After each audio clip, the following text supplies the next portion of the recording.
Tonight, on History So It Doesn't Repeat, we discuss the history of Western culture with Kevin Cole, who explains the method of circular education which holds it all together. Though some call it schooling, it's always been about harnessing the mind to create human resources and perpetuate organic unity. Learning's the answer. What's the question? Here's your host and navigator, Richard Grove. It's time to study history so it doesn't repeat. Welcome back to History So It Doesn't Repeat. Tonight we're joined in studio by Kevin Cole. He's going to brief us on his research into the classical trivium method, better known as the liberal arts education method that spans several thousand years' time, and learn how to contradistinct it, or to contrast it, better said, to contrast it to the trivium method of critical thinking and creative problem solving. Kevin, welcome to the studio. Thanks for having me. How are you doing tonight? Good. How are you? Where would you want to start if you wanted to pick a starting point for the conversation? Before I get into my outline, I've got a 100-page outline that you've given me. I've got some questions, but if you had a choice on what you wanted to say first, what would it be? Well, I'd just say that I'm starting a book entitled The Great Chain of Being and the Organic Unity of the Polis, and my purpose is to try to explore the concept of the trivium throughout history. The trivium being grammar, logic, and rhetoric, the first three of the 7 liberal arts system. Now, I've been exposed to a methodology that has been permeated by Gino Denning and others online, which I found very fascinating, and I've sought to kind of research the etymology of the grammar, logic, and rhetoric used in a general fashion. And what I found was much different throughout history. So, all right, so that's a good place where we can crack into the folder here, and let's start. So, you're referring to the Gino Denning interview. That was October 25th, 2009. Our friend and colleague Jan Irvin had interviewed a self-taught scholar named Gino Denning. It was published as episode 49 of the Gnostic Media podcast, found at gnosticmedia.com. The title of the interview was The Trivium Method, and it's under the podcast on that navigation menu. Sure. I think that's where we all encountered it. And then from there, it's taken on a life of its own. And as you came across it, you heard some things that were very interesting. It was a good introductory to these subjects, and you took the time to dig deeper. So what was that questioning process like? Like, you first heard it, you found it useful enough to start looking into some of the history. What was the first thing that you found out about it, and where did that lead you? Well, when I first heard it on the podcast, it was not something I had been exposed to in the American education system. It's not something they necessarily taught in grammar class or English class in high school or even in grade school. Now, you do get the general grammar and the how to make up sentences and syntax, and this is very important. Vocabulary. Vocabulary, because this is where it really starts in ancient Greece. It starts with the word. But when I heard about it being used as a critical thinking tool, I found that fascinating, and I went looking for the sources of who was putting out that information. But it was interesting to see how this had been kind of turned into a meme that could be applied to help people in their critical thinking. Now, as you said, reasoning is important. Reasoning is important, and as you've said before, we need a methodology in order to go through the world and find our place and find substance and truth amongst a group or amongst the individual. But it was fascinating to find out that the history of the classical trivium is much different. And it has a lot to do with closed systems, artificial scarcity, the great chain of being, and this concept of organic unity. Oh, these are some fascinating terms that I'm sure we'll become more acquainted with as you go on.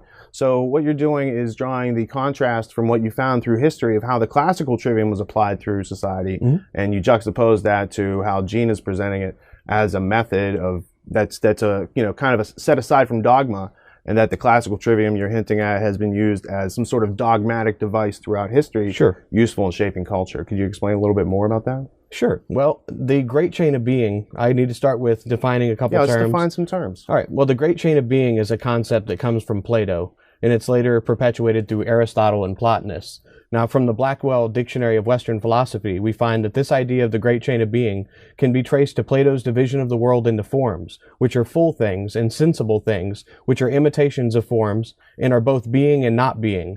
Aristotle's teleology recognized a perfect being, and he arranged all animals by a single natural scale, according to the degree and perfection of their souls. This idea of the great chain of being was fully developed in Neoplatonism throughout the Middle Ages. Now, the concept is responsible for the division of society in the Middle Ages into the 3 estates, with each relating to a hierarchy and a great chain of being. Is the 4th estate one of those estates? We'll get to that. Oh, I don't know. Because it all has to do with the concept of balanced government. Now, a lot of that comes about later, but we're going to be talking about the sources of civil society itself. Well, before we get too deep into the history, I just want to observe, if you're talking about something that's 2,500 years old or older, how does that apply to us today? Well, it seems the educational philosophy has been, in what John Taylor Gatto has described, an ominous continuity. Ominous continuity. Absolutely. For 21 generations, we're going to find out what education system has prevailed. Oh, fascinating. All right, so before we get into that, let's talk about this idea of plunder versus production that has gone on through history, and how the trivium, or the classical trivium rather, has played into that, gaining momentum as humanity has grown more civilized. Sure. Through its methods. We're obviously familiar with the concept of newspeak that H.G. Wells talks about in more modern times, where language can be used to control the masses. Now think about going back as far as ancient Greece, where certain classes weren't allowed to learn how to read, weren't allowed to learn how to reason in the public square, or to participate. Just slaves or common people, or, sure, or what types of people weren't allowed to learn how to read? Or well, anybody that was an outsider was considered to be a barbarian. And then you had the plebes, and then you had the warrior monks and the guardians, and you wanted each class to fulfill a specific function. So it's a stratified system that we're going to be talking about tonight, and I think that maybe answers your question. Well, I'm always interested in the stratification of history, because that's how society has been formed up to this point, and it's through the history that's been passed down, and it's through all the stories that have been deleted to make room for just that single thread of history that we've been presented as Western civilization. Yeah. Deception and warfare, the occulting of knowledge to create power in society. How does that play into the early cognition of these devices to control or manipulate the minds of others? Well, I mean, they say knowledge is power, right? So, I mean, it's who controls the knowledge controls the power.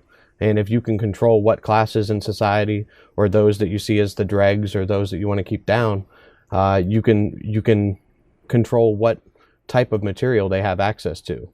And to an extent, you can measure the class stratification by the dialect that one uses. And so by keeping the classics, or the Latin language classics that are told throughout history to help learn any language from certain classes in society, then you create people that have higher active literacy rates, where they're able to go out and speak their mind on the subjects that they'd like to speak, and you have they're others more likely to get what they want. Exactly. Okay. How do you think the hiding of useful information from people, preventing them from making informed choices, transforms over 2,500 years and affects us today? Because what I see are a lot of people who are making choices, and if they had this other piece of information, this neglected aspect, if you will, they would make a different choice. So how do you see that power pendulum swinging in the 21st century? Well, there's two different strains, and I hope we get to this even more later. But with the state system in the United States, that transcended, or took place rather, before the concept of romantic nationalism that develops out of the German idealistic movement, and even earlier movements in Germany that we're both familiar with.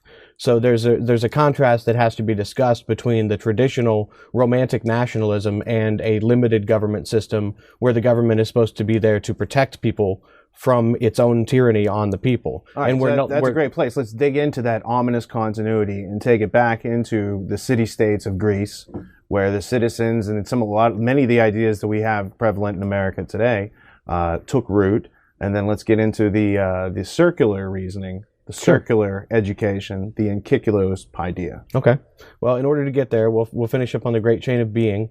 And as I said, this concept is responsible for the division of society during the Middle Ages into the 3 estates, each relating to the hierarchy of the great chain of being. The first estate was comprised of the church officials, for instance, the pope, the archbishops, bishops, and priests. The second estate was the ruling class, that would be the kings, the nobility, and the knights. Finally, the third or lower estate would consist of peasants and merchants. Now, this chain further divided medieval secular society and constitutes what we know as the divine right of kings. But it sounds like Plato is plagiarizing the caste system from India. or something before that that we've lost the history of. Yeah, and that's going to play a major role in the research that I've brought forward, is that the solidification of the 7 liberal arts system is an artificial scarcity on the knowledge that existed at the time. There were grammaticos, there were different individuals within society that would travel from Chaldea, from Egypt, and so on, and this got solidified into a system based on what used to be out in the public square. And this is done by Isocrates, and we're going to get to him in just a minute after we explain some of the basic concepts of the polis and the polity. Were there a lot of women that were participating in the creation of these ideas, or was it mostly by chance white males in history who were making a lot of these decisions? There were not many women participating. It is rumored that Isocrates may have allowed women some access to his school, but for the most part, no. There was a rule against that. Why do you think that was? Do you think because they were up to something, that they couldn't have the respect of women if they knew what types of tricks these guys were using? I think these homosocial groups such as Freemasonry and the guild societies of yesteryears would benefit, and I think there's a mutual benefit among some men to try to keep women down in order to have rule and dominance over them in society, or even an absence of conscience, or to help instill some sort of groupthink. Sure, and to proliferate social roles. All right.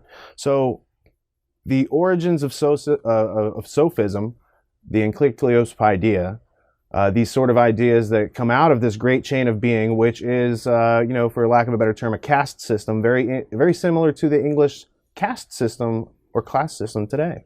Sure, and it really is that same thread. And I intend to show how this tradition travels through history and allows each empire to be immortal. And that was in Arnold Toynbee's own words. The great chain of being, as applied to education, I'm going to read a quote from American Philosophy, an encyclopedia by John Lax. He says, "You will find, when applied to education, that the great chain of being is the presumption that subject matter should be organized with respect to each other in a manner that mirrors the gradations of the world. The medieval organization of learning in a trivium and quadrivium of sciences was explicitly hierarchical." So this concept of the great chain of being relates directly to the concept of organic unity.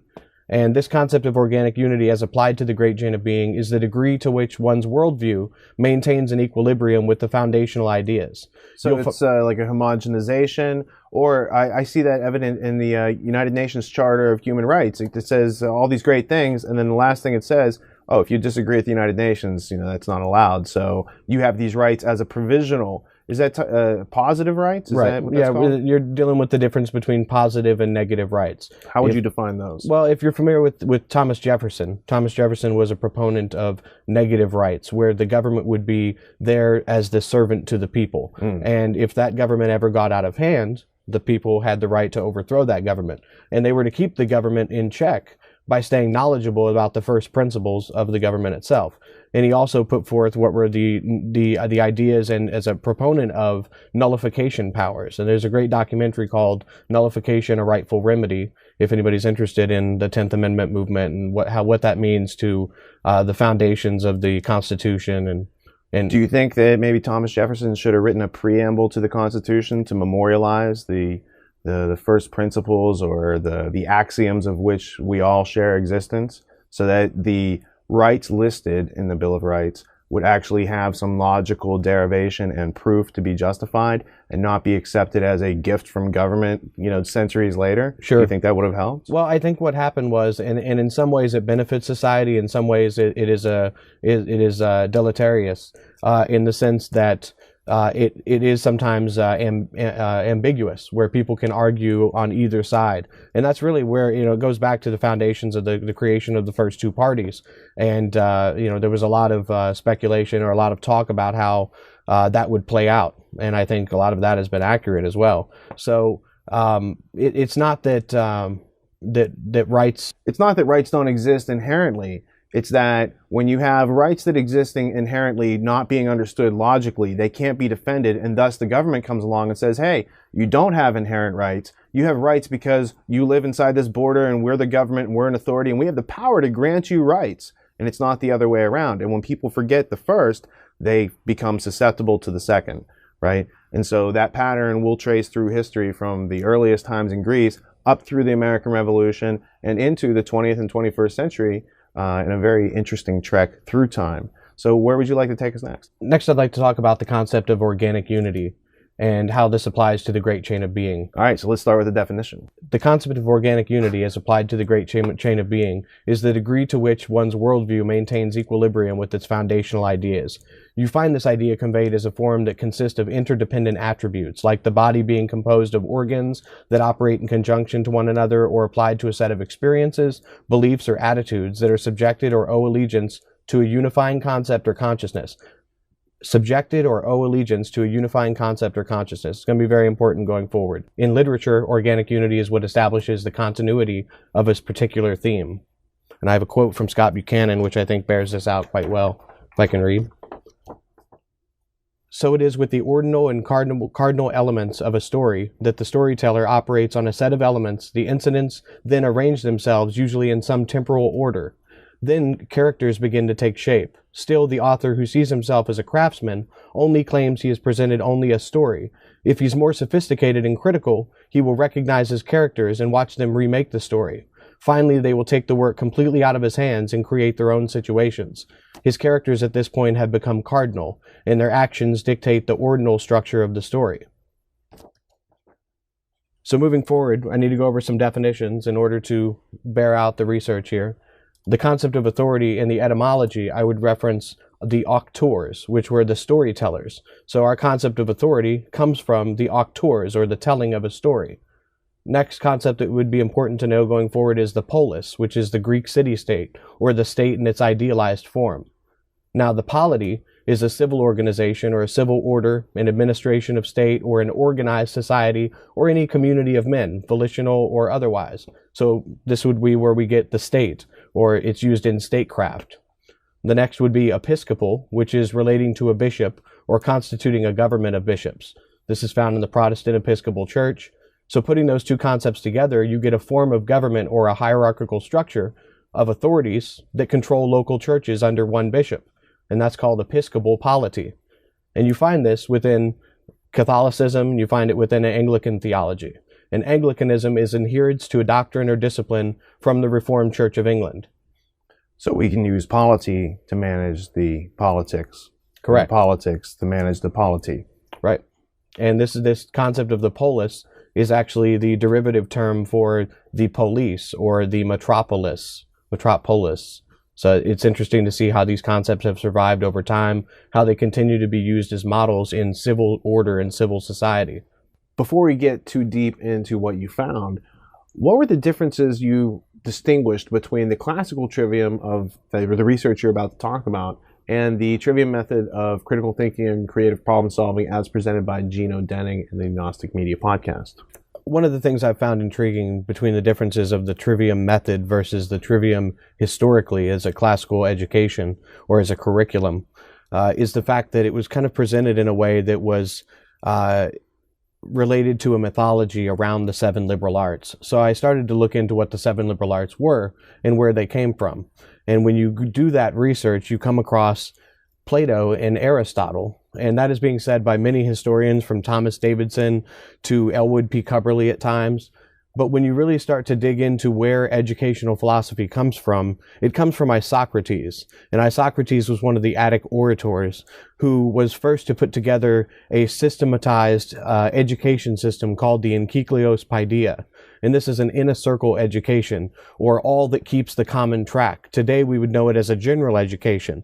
And what I propose is that it's not much different from the Prussian education. There is no divide between Prussian education and the trivium, because Philip Melanchthon later in the German times adopted the trivium method from the Renaissance humanists and incorporated it into the education system that later was proliferated by Frederick the Great and then Johann Fichte. All right, so these are characters that you're mentioning: Frederick the Great, Johann Fichte, sure. Who've been made famous by John Taylor Gatto through his books, The Underground History of American Education and The Ultimate History Lesson, of course.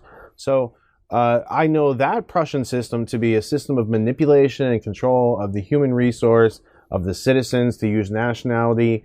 And So those are the more evolved, virile concepts or evolutions of those ideas. Right. And so going back to what we were discussing as the title, the organic unity and the polity, these concepts famously come out of Greece as far as Western civilization is concerned. Mm-hmm. But we also notice the patterns in these Greek ideas as being something that's taken from India and the caste system and this whole sort of way of diversifying or dividing up the human livestock such that a few people can plunder those who produce in the wide breadth of the public. Mm-hmm. So what did you find that was specifically unique to the classical trivium and its use in creating culture and making individuals into citizens of a state, as opposed to what you had learned from Gino Denning through the trivium interviews with Jan Irvin?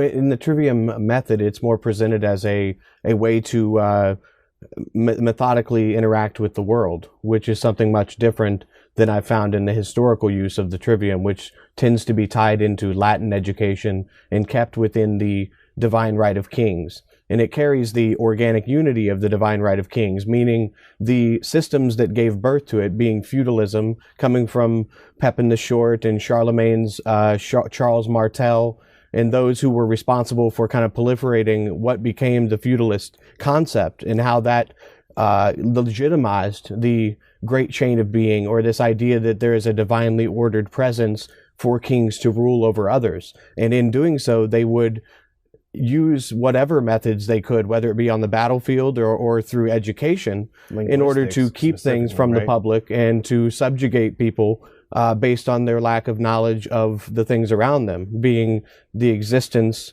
and and keeping them from ever questioning their rule, because they're kind of legitimizing and being the storyteller, the authority of the day. Okay, so what you're describing in the classical sense of the trivium was something very much to control the perception of the individuals, to make them, subservient to groupthink and authority and these other concepts they really hadn't thought through. And now contrast that to the 21st century version of the trivium critical thinking method and creative problem solving method as presented by Denning, because I thought that was a refreshingly new look at an old process, how it's been used on history, turning it on itself.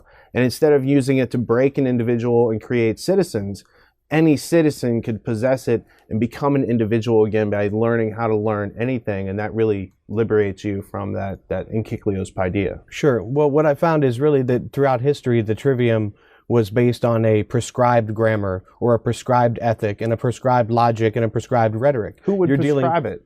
Oh, it would be done by the authorities. It would be done by the educators or the sophists, because this is the method that is handed down through Plato and Aristotle. But the problem is that they still belong to the polis. Socrates through Plato discusses, looking inward and trying to better yourself within the surrounding, and it doesn't overcome the collective organ that's being created. So there's a dichotomy between Isocrates, who introduces the enkycleos paideia by systematizing arts that already existed amongst the polity.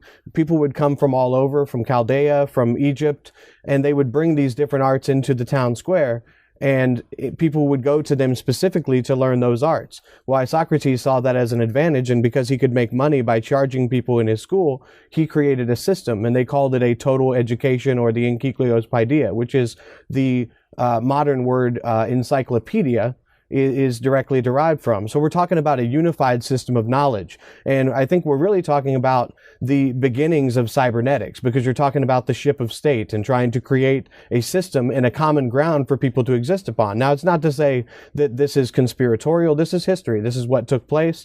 And this common ground is needed in order for us to convey ideas to each other. But the problem is there is some evidence that Isocrates may have included virtue, whereas Plato really strips the ethics from the situation. So we can trace a lot of these foundational ideas because we find them being used over and over in history. And they're being used in order to create state systems. So, for instance, in the 1500s, Elizabeth I is approached by an individual by the name of Richard Hakluyt, and Richard Hakluyt, he's got a funny spelling to his name. Yeah, he does have a funny spelling to his name, and now he translates Aristotle's Politics for her, and then she uses this as a way to create a common body politic to send families on colonial missions. And then you see how this affects history, and it's being done, because it's presented as an interdependence or in a natural unity, but it's being done from a perspective of people that are ruling over others, and this is something that is very parallel. So when I looked at, I got a hold of Scott Buchanan, who was a professor, graduated from Harvard, was at Columbia University, and ran the People's Institute in New York City. How did you get a hold of him? I contacted Harvard University, and I was able to inquire into his records on the Trivium and the work that he has done. Is he still alive? He's not alive any longer. They just keep his records there. But he's somebody that I found very fascinating, because in looking for the scarcity of the Trivium that Dorothy Sayers says the lost tools of learning. I found it's otherwise. There's a little bit of myth involved with how Dorothy spins it, isn't there? There really is, and she's presenting it from a perspective that I think most people may not be familiar with. She wrote a lot of detective novels. I confess I've not read. Has she ever presented at the Royal Institute? Yeah, she actually presented in August of 1940 at the Royal Institute of International Affairs with Reinhold Niebuhr, who was a socialist theologian who was involved in the ecumenical movement. And she was also a member of this group called the Moot that started in 1937 under J.H. Oldham, who was an associate of the Milner Rhodes Roundtable group.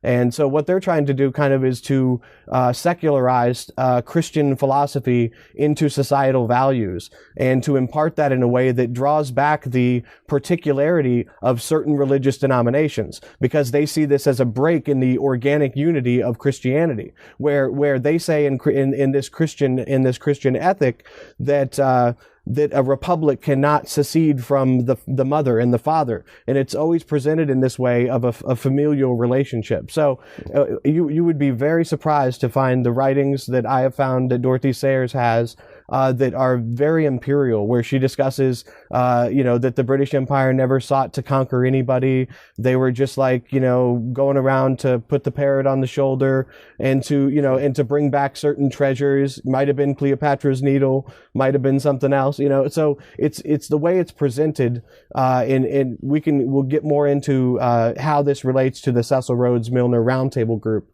because the concept of organic unity that has already been discussed, what was the founding drive of Lionel Curtis, who was the president. Founding drive, from what I understand from reading your 100-page outline, is the founding drive of Western society. And so it begins with sophism, trying to create a collective organ, which creates that organic unity through the process of education. You've got Isocrates setting up one of the first schools to really propagandize people, not for the purpose of their betterment, for surviving, for meeting their needs, for being happy, but for being part of the state and supporting the goals of the few and undermining the many. So that brings up this idea of cybernetics, which you mentioned. That's book 6 in the Republic by Plato. Right. It's the helmsman, how to steer the ship of state, how to govern many people, right? And then that ties into Aristotle's Politics. I don't know why they would want to translate that. That's not one of the more useful books that I've found on his part. Aristotle wrote a lot of things. A lot of them don't make sense. A lot of them are maybe racist and irrational, but he has some very useful works. Unfortunately, they're not the works that are really advertised to us through history. By how the process that Gino Denning has shared with us, he's opened this door to this implicit method that we kind of all have, but he's given a name to the steps so that you can think about it systematically. And that's kind of opened the door to learning about not only Aristotle's shortcomings and Plato's shortcomings. I mean, you're able to see past the thin veneer that they've given us through education and start to dig deeper and actually formulate your own ideas on all of these topics. And I think that's a spark that, that's what has created this whole notion of the presentation and in your research. Is that correct? Yeah. I mean, I first heard of the concept of the Trivium through the podcast with Gino Denning on Jan Urban's Gnostic Media podcast. And that's what kind of got me looking into Dorothy Sayers and the Lost Tools of Learning, trying to find historically where this scarcity existed about the trivium. And what I found really was otherwise.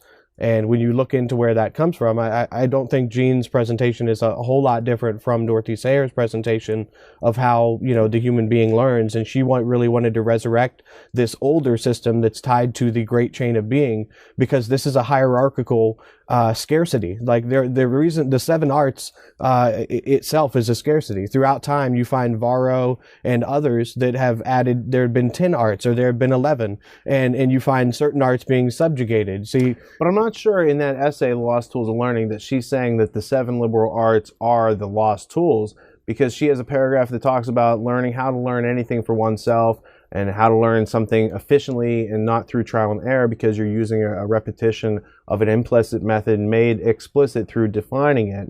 And that then you're able to communicate and actually allow other people to turn themselves on with education and learning, instead of being through a centralized pedagogical structure where one person addresses many people, much like in a religious structure.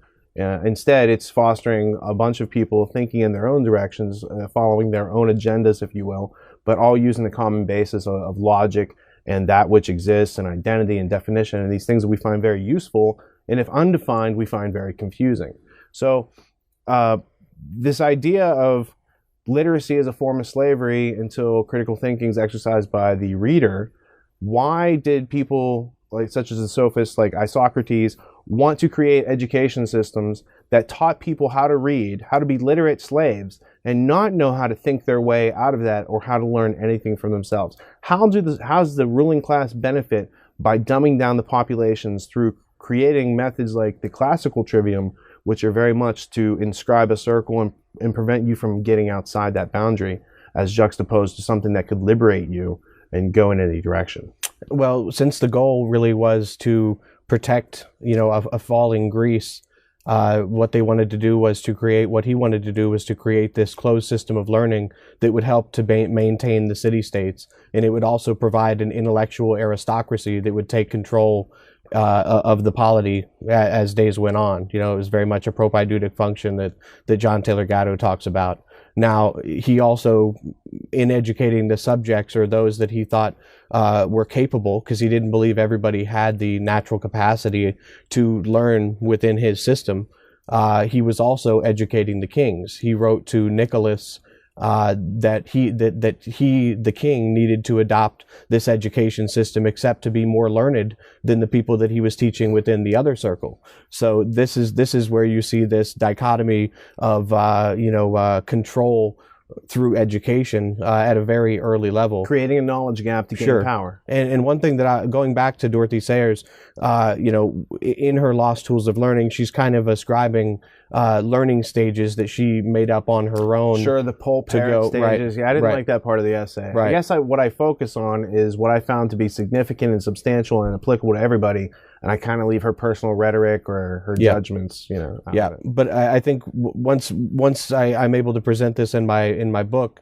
and you look at the evidence that she is propagating through her desire to create a Christian social order. Sure. Where she's got her own biases. And this is really where this Lost Tools of Learning education that she's pushing comes from, because it's very much the basis of Christian homeschooling in the United States today. Not, I just think that people that are in the homeschool movement that believe in American or national sovereignty or any kind of limited government where you can educate your own children might also like to know that the person that is doing that, that is pushing that Lost Tools of Learning, has been said by the councils on Freemasonry, if her education system were enacted, that it would be the closest to the perfection of Plato's Republic. So I would urge people. Ask you this very provocative question. Sure.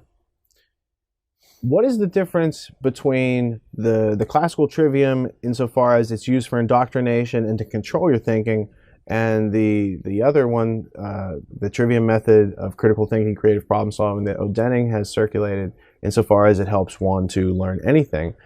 Because what I see is the Christian homeschooling movement is working from your grammar, your observations are predefined by authorities. Therefore, there is this logic which you can study and be all encompassing, and just don't ever go back and actually ask the questions about, well, who actually wrote this book down?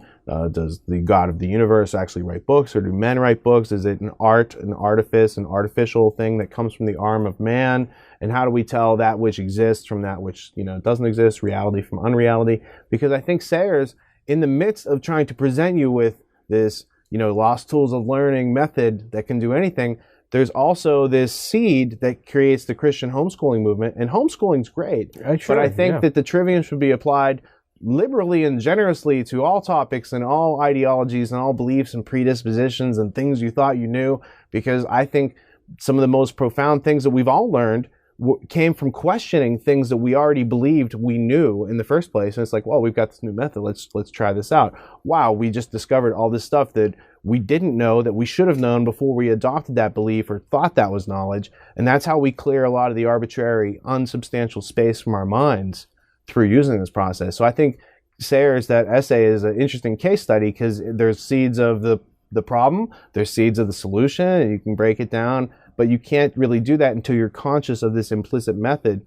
You're not really conscious of it until you define it. And so I think, I think that's a great point. I just want to point out, I'm really approaching it from a kind of a history of ideas. So my approach to it, while incorporating the recent, meme that's kind of spread about the Trivium, I'm more focused on the historical Trivium and how that relates to the control systems and the very civil order that we live within. And our basic concepts of truth, justice, and equality are enshrined within that, because freedom kind of exists in something that they create with limits, and we agree amongst ourselves through the use of rhetoric to... So you're presenting like a union of opposites. Sure. And the sometimes classical Trivium as the problem of mind control, and the Trivium method of critical thinking and creative problem solving, that could be the solution if individuals voluntarily, of their own volition, choose to start thinking and communicating with each other on a more cogent level. Yeah, and I think if that helps people develop critical thinking skills, and they're able to see the world in a way that they never did before, I think that's great. But I also hold out that we all have innate reason that is not held within a structure of order. And I think that is something that is really at the basis of the American Revolution. And I think that the sooner we get to the historical reference and uncover why this concept is so prevalent in Freemasonry, and then learn how Freemasonry, especially British Freemasonry, since the early 1800s, has been a representation of empire. I mean, there's a recent book. There's no reason to be conspiratorial about Freemasonry anymore. You can read Jessica Harlan Jacobs' book, Builders of Empire, and she lays it out, how Freemasonry itself is a feedback mechanism almost to the concept of British Empire and Commonwealth. So when they would go to South Africa, a la Cecil Rhodes in the Goldfields Lodge of Freemasonry in South Africa, they would use this as a way to integrate the best of the men and bring them down to a level where a certain polity can be created. And when you look at how the 7 liberal arts are venerated by Freemasonry, you asked that question earlier, and I'm glad you did, because I would urge everybody to read Origins of Freemasonry by Thomas Paine. Thomas Paine wrote Origins of Freemasonry, and he did not allow it to be published until after he died. And it was published by Madame Bonneville, who is the wife of Nicholas Bonneville, who was running the social circle, in France, which had the publisher of J.C. Bode, who was the number 2 in the Bavarian Illuminati. And I think a lot of what I'm going to discuss in my book is really going to demystify what's out there about this secretive group. Well, that'd be fantastic, because the whole landscape on that topic is very foggy. I mean, you've got a couple bright spots on the landscape, like Philo's Reply. Excellent book. By Jiva Singh Anand, I believe is his name. You've got the World Manifesto, the Manifesto of World Revolution of 1798. I believe is that Marco di Lucchetti? Yep. So these are translations of Illuminati documents and real documents and evidences and evidence and artifacts of history that are now for the first time being translated into English and being circulated so we can understand this. So you've been speaking about empire, the building of empire, Freemasons. Let's go back to just after the Divine Right of Kings, a character I like to talk about as Chucky G, his band of merry men called the Charlemaniacs. let's talk about Alcuin of York, King Ælfwine, and figure out where Europe started to be colonized with this organic unity, this artificial inscription of a circle. No matter what your amorphous shape, they're just going to cookie cutter you. Everything's going to be the same, and that's how they've built Western civilization from the start. Well, in trying to figure out where this word trivium came from, I found the source at Alcuin of York. Alcuin of York was a deacon at the York chapel that would later become the archbishopric, where the archbishops of York would reside. Is this York in Britain or England? Yes, that's correct, in England. And what's fascinating is that in 781 he was sent by King, I believe it was King Ælfwine, to go visit the Pope to petition the Pope for the securing the charter for the archbishopric at York. And along the way, he met Charlemagne. And Charlemagne took him to the palace at Aachen, where he became the pedagogue of all of Charlemagne's children, as well as the local children that they were prepping to be in the Benedictine orders and so on. So it is in Alcuin's circle that the concept or the phrase, the trivium, comes about. And so you actually traced it back to its origin of the word. Right. That's beautiful. As grammar, logic, and rhetoric as the trivium, or the subordination of the word to the world, and where they're putting the lower arts before the higher mathematical arts as a way to impart Christian ethics before looking into those materials. So this is where you get, these problems with Galileo. When you find knowledge that exists outside of that circle, it causes a major problem for those that are perpetuating a certain belief, whether it's flat earth theory. So this is where I was talking about the artificial scarcity notion to this, because when you look at, the Enkycleos Paideia, you're talking about a city-state that was in constant threat by piranha states along the Mediterranean. And in order to preserve this very limited system of freedom that they had worked out through this, conjecture that they used as rhetoric, they wanted to pass this on. And it did get passed on. And it gets passed on through the oratorical tradition. And I think you'll find James Muir, M-U-I-R, has also found that the legacy of our traditional education system, even to today, it goes to Isocrates for 21 generations. This Enkycleos Paideia, to create a common ground in which the concept of freedom can reside. And, when you look at the American Revolution, what I found is that Thomas Jefferson rejected the classical trivium and rejected the Godhead that was above the trivium, of course, as theology. He goes on to create the University of Virginia, in which he said he wanted no matriculation, no graduation, and you're to come and go as you please, as you felt educated. And that didn't last much past his lifetime, as that becomes a hub of where the Liberal Arts Committee and the Liberal Arts Incorporated that Scott Buchanan and Stringfellow Barr, who were both Rhodes Scholars, would later start from.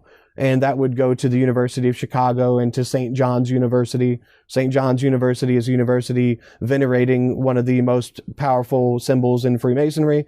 And Freemasonry played a role in the creation of St. John's University in Maryland, in Annapolis. And that is where Scott Buchanan, as well as 6 other Rhodes Scholars on staff, were trying to reincorporate this Enkycleos Paideia within a very selective canon of Anglo-British and Anglo-European. Before we get into the king and queen trying to take over the world, let's just take a step back to you mentioned the Catholic Church and the Jesuits were what came to mind as far as education and the use of this structure coming together to control or harness the barbarian population, if you will.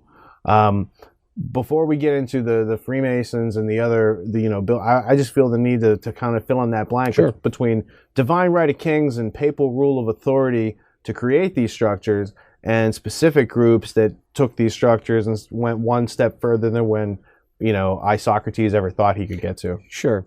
Well, with the Jesuits, the education system that was perpetuated shortly after Ignatius Loyola died was called the Ratio Studiorum, and that was in the late 1500s. And the Ratio Studiorum was directly rejected during the American Revolution. And there are quotes from Thomas Jefferson as well as John Adams on their thoughts on the Jesuits. But I would look at the Ratio Studiorum as a continuation of the humanistic education, the Renaissance humanism, where in some aspects it had previously dropped logic from the equation, but they had readopted this under the godhead of theology. So this is another instance I've found where the trivium is not scarce throughout history. Just like it was not scarce at Harvard University and William Mary, College of William and Mary in Virginia. This is where Thomas Jefferson himself, after the American Revolution, went to the College of William and Mary and had the trivium and quadrivium displaced from the curriculum. All right, so one of the founding fathers of America, in the midst of building what is America, discovers that there is a fox in the hen house. And he says, we got to get that fox out of here. How did he discover that the trivium was being used in such a way to create more, basically to perpetuate British society, and that America couldn't be free if it continued to perpetuate itself based on an education model that was set up by the people who like to bring empire? Yeah, and he addressed that. What he was trying to push to the side were the educational perennialists of his day. And you find later educational perennialism becomes famous at the University of Chicago, which we'll get to. But Thomas Jefferson himself allowed the perennialists to have a section on his college, but he put them to the side because it was involving the theological godhead, it being above the trivium and the quadrivium of education. So basically, as John Irvin would say, putting your logic before your grammar. You're accepting the theory before you've actually observed and inspected. So it's condemnation without investigation. And that's really how it was all throughout the Middle Ages. And even this limited education system where people were given these models on how to behave based on reading, Quintilian or reading Cicero or reading Homeric epics and trying to incorporate the learning structure, as a model to create a certain kind of citizen. And it was to create a certain kind of person. And it's the same way. It's kind of how the state reproduces itself. Sure, it really is, because that's why education is so powerful as a tool of creating culture. But really what you find is that the concept of the trivium itself, historically, being filtered through the prescribed rhetoric of those that are running the state system. All right, so in the case of, the mid 1500s, you've got Loyola's Jesuits doing this, and if you go back to who is Loyola, well, he's Ignatius of Loyola. That's the town where he grew up. He comes out of the area of the Alumbrados, Alumbrados secret society that is occupying Spain. So there's kind of a mystical tradition. He's a military man, but he gets hurt by this cannonball and he's all disfigured. So now he's going through all this pain. He discovers what he calls the spiritual exercises of Ignatius Loyola. And that's the whole origin of the Jesuits. It's kind of a mystical, esoteric, secret society that is there to help facilitate the goals of the Vatican and its Catholic or universal organic unity. So there's many different groups that want to make everyone like themselves. The British Empire, there's the Vatican, there's the Roman Empire, there's the Greek Empire. All these different empires have something in common. They're willing to sacrifice the individual for the benefit of the state. They need a process to sacrifice that individual even mentally to get them to participate in the state and defend the state with their life and all these sort of ideas. So bringing it now back up almost to Jefferson, where between the Jesuits and the creation of America, there happens to be this movement in Europe that is so often talked about and so often maligned, and maybe rightfully so. But I think until we define what it is and how it came about and some of these ideas, and specifically how the classical trivium plays a role in the Bavarian Illuminati, then we can move into the creation of America, because a lot of those ideas tie back into Thomas Paine and Bonneville, sure, and all these other ideas that are creating America. So there is some truth to the Illuminati, there's some fiction and myth, and there's some new things that have been discovered that really make a lot of this congeal and make real sense with real artifacts. Sure. Well, the Bavarian Illuminati, by the story, began on May 1st, 1776 at the University of Ingolstadt in Bavaria, where Adam Weishaupt was surrounded by ex-Jesuit priests and disgruntled workers. And Now, was he a Jesuit? He was not not a professor of canon law, but no, he was. I believe he was an orphan, and he was raised with a Jesuit education, which led others among his number two, Philo, at a time to accuse him of having Jesuitical dispositions. Baron Adolf Knigge was his number two. Yes, correct. And his pseudonym in the Illuminati was Philo, Do you which think Weishaupt goes back to stroked the the white creation of cat? education systems as well. I'm sorry? Do you think that Weishaupt stroked the white cat? I don't know. Was he like the original think, Dr. Evil? I think a lot of times the terminology being thrown around with the word Illuminati being attributed to pretty much anything that happens in culture is really a detriment to the historical process of trying to undo some of these ideas. Because when you really look at the Bavarian Illuminati, while there are a lot of things that are there to disagree with, you also find that they were fighting against the organic unity of the divine right of kings within their provinces. But they didn't have the opportunity to do it in a free country where they could actually wage war. They were doing it under a system of oppression.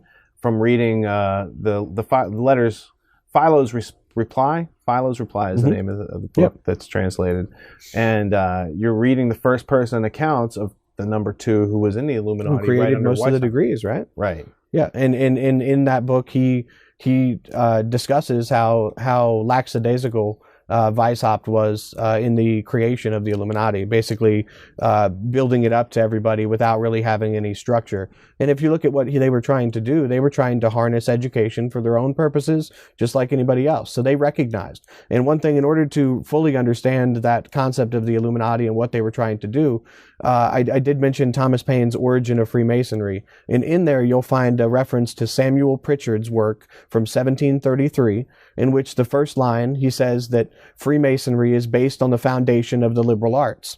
Okay, so I don't know why people may not have seen that connection. When you look at what the Illuminati was trying to do, you have a system that is trying to do away with the state.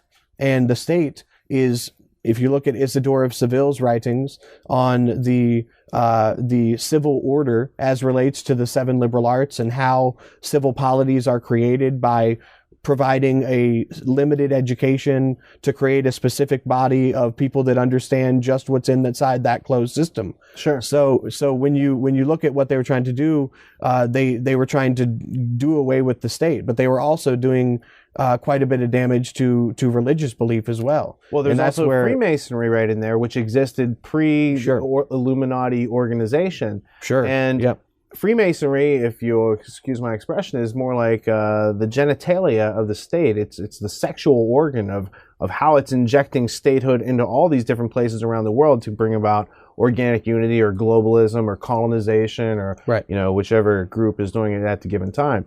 The point is that these groups that are being used for the state to reproduce are observed by Weishaupt and Knigge in their papers, and they make a plan to take over Freemasonry. Sure.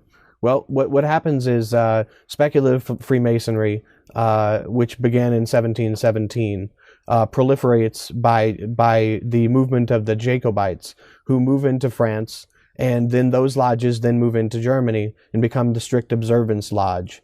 They're the guys with the red Phrygian caps. Baron Hund, I think, is who you're looking for. Okay. Who started the Strict Observance Lodge.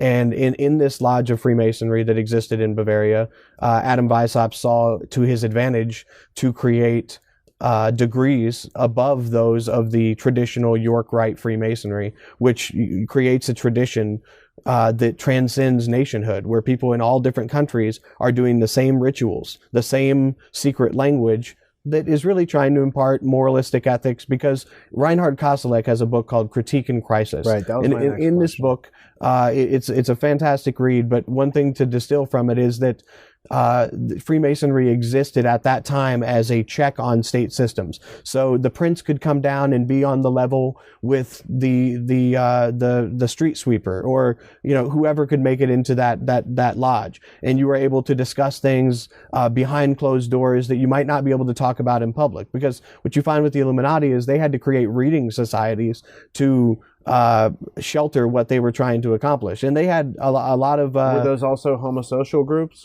Sure. A lot of them. they were prescribing reading to their initiates. Sure. You know, and when you look at the influence that the original 12 Areopagites of the Illuminati have had, I mean, you find along with Philo and J.C. Bode, who becomes a publisher of one of the groups to foment the French Revolution, you find Johann Pestalozzi. And Johann Pestalozzi's influence on education is very widespread. Yeah, you find through the Ultimate History Lesson. Now, this Reinhard Kostelik book, Critique and Crisis, that's published by MIT, I found it to be a very challenging read. It's a very advanced, it's advanced material, but it is well documented, well footnoted, and they waited over 25 years to publish it in English. Right. That's the other point. I thought it was published maybe in the 50s, and it was just now translated. In the 80s, early 80s is when they did release it in English. So it's interesting, you know, to juxtapose a lot of the things that are out there on the internet to the factual information about the Illuminati. They obviously had plans for a world order of their own, and they modeled their existence on the Jesuit order, which was already discussed. And you find that this philosophical creation of how to control education has a major role later on in movements in the British Empire. All right, so there's evidence of the Trivium, the classical liberal arts, in the Jesuit world. It's in Freemasonry. The 1610 Wood manuscript says that Freemasonry secrets, ancient secrets, have always been grammar, logic, and rhetoric, and these sort of things. So you find these different homosocial working groups, secret societies, if you will, that have used these techniques to control, manipulate, and harness the minds of the population going up through time. At some point, post-Renaissance, there were some people that started to think about individual liberty, and that collectivism and divine right of kings and irrationality and all these things were the bane of human existence. And some of them got together here in America. But in the midst of that, you've got Thomas Paine, his works on Freemasonry. You've got his interrelationship with Bonneville, Bonneville's relationship in the Manifesto of World Revolution of 1798. Can you talk about De Luccheti's book, Marco De Luccheti's book, and some of the unknown history of the Bavarian Illuminati and that type of philosophical influence in maybe igniting some of the sparks that made some freedom and liberty possible in America? Sure. Well, Marco De Luccheti's book, the Manifesto of World Revolution, which is a first-time translation into English of Nicholas Bonneville's work. This book calls for a world revolution, a new world order of sorts with republics. And this was being fomented prior to the French Revolution in a group called the Social Circle. And this is a de facto Freemasonic lodge where the publisher who published the papers of this organization happened to be J.C. Bode. And J.C. Bode was the number 2 and number 3 of the Bavarian Illuminati with Adam Weishaupt. Now, how can you be number 2 and number 3? Well, because Philo dropped out. Okay. Baron Adolf von Knigge, who was the original number 2, had set up all these structures. Right. At one point, his conscience gets the better of him. He goes to Weishaupt, and this is all in the documents. He says, I don't want to be in this group. And Weishaupt's like, great, I don't need you anymore. Go ahead, keep it a secret like you agreed because you're a man of honor. You're not going to break your word. We've already set up all these other degrees like kindergarten, which is one of the novice training levels of the Illuminati. Sure. Right? And this has a big influence on Prussian education because the Bavarian Illuminati originated where? The same area where Prussian education later comes out of. Right. And you find that Johann Fichte gets his position within universities, and he is running in the circles of known members of that Bavarian Illuminati. He, in the address to the German nation that John Taylor Gatto has discussed in the Ultimate History Lesson, he personally references Johann Pestalozzi's methods of education. You can find in Philo's reply where Philo Knigge actually stays at Pestalozzi's house. And, so they're buddies. Right. They were, this is all, very much in the same realm. So the creation of, the Prussian education system is really giving birth to an idea of romantic nationalism, where there is a strong adherence to the state and a strong positive rights kind of atmosphere. But wasn't Thomas Jefferson one of those, strong nationalists? And, what did he's in the midst, he's in between the Illuminati, Prussian education, somewhere in the midst, he's like, whoa, this whole thing might not be a good idea to just train people all to be the same. that would take a lot of self-reliance away from America and basically shoot the whole plan in the foot. So what did he have to say about the classical trivium of basically mind control? And he had not yet experienced the 21st century edition where you can use that to free yourself. What was he in the middle of? I would look to Milton Peterson's works on Thomas Jefferson. He's written over 7 books on Thomas Jefferson throughout his life, biographies and more specific topics. But what I've found is that Thomas Jefferson's rejection of the classical forms of the trivium was tied to his view that it was connected to the great chain of being. This idea of kings and bishops and A caste ordered system. caste society. Right. And he saw that as a problem, because if you're teaching everybody in a specific way, or you're subjugating anybody's learning, then you're creating an unequal situation. Now, that's not to say that Thomas Jefferson didn't have his own contradictions in his own life, and he did want to have a general education for the people, but it was a much more it was a situation where they were trying to impart the first principles of government that were self-evident during the revolution, and figure out a way to, get the system to sustain itself. So it's not like the idea of maintaining a balanced government or creating a body politic went away, but the first principles were vastly different. And well, when you say first principles, are you talking about things like, Thomas Jefferson and the people of his day realized that the world exists, they are in it, they're conscious of it, they have certain needs to survive, they have to go about meeting those needs. How they go about meeting those needs for themselves is of no matter, but within the context of other people, you can't plunder their production because you wouldn't want your, so this brings down the derivative proof of non-aggression and self-reliance, and that was what America was built on. And then it seems like in just a couple years after that, some other ideas, some other philosophies came in when no one was looking and changed those terms and those ideas 180 degrees to get the exact opposite result of what the intention of America was all about. And I think what you're onto is the genesis of how that all happened between the transition of the Bavarian Illuminati, Adam Smith's capitalism work in 1776, and the creation of America, all in the same year. And then in 1805 in Prussia, you've got the origin of the Prussian education system. It's almost as if America presented a very specific problem to the ruling elite, and a few years later, they had come up with a formula to crack into our self-reliance and to breed the liberty and freedom out of us. Sure. I think that's very well said. What I've found with looking into the basis of the American Revolution and looking into the linguistic foundations in the Declaration of Independence is that you find that it's using John Locke's concept of a linguistic nominalism. When you look into the concept of nominalism and the idea of natural rights liberalism, it really stems from the nominalist rejection of the authority of the day of the church, where theology itself was created. I would point people towards William of Ockham, who was one of the first to acknowledge the inner subjective and objective world within this nominalistic strategy. But he made that razor thing, Sure, Occam's razor isn't useful because Occam was a nominalist? What does a nominalist actually mean? What does that mean as far as philosophy of that which exists or, that which does not exist? Well, yeah, there's a difference between what I'm imparting in linguistic nominalism and nominalism itself, which really starts questioning whether things exist in front of you. And you find that during the American Revolution, Hume was rejected in John Adams and Thomas Jefferson's own letters. They speak very ill of Hume and his works. When you start looking at the ideological origins of somebody like Thomas Jefferson, people say he was adopting the social contract of Jean-Jacques Rousseau.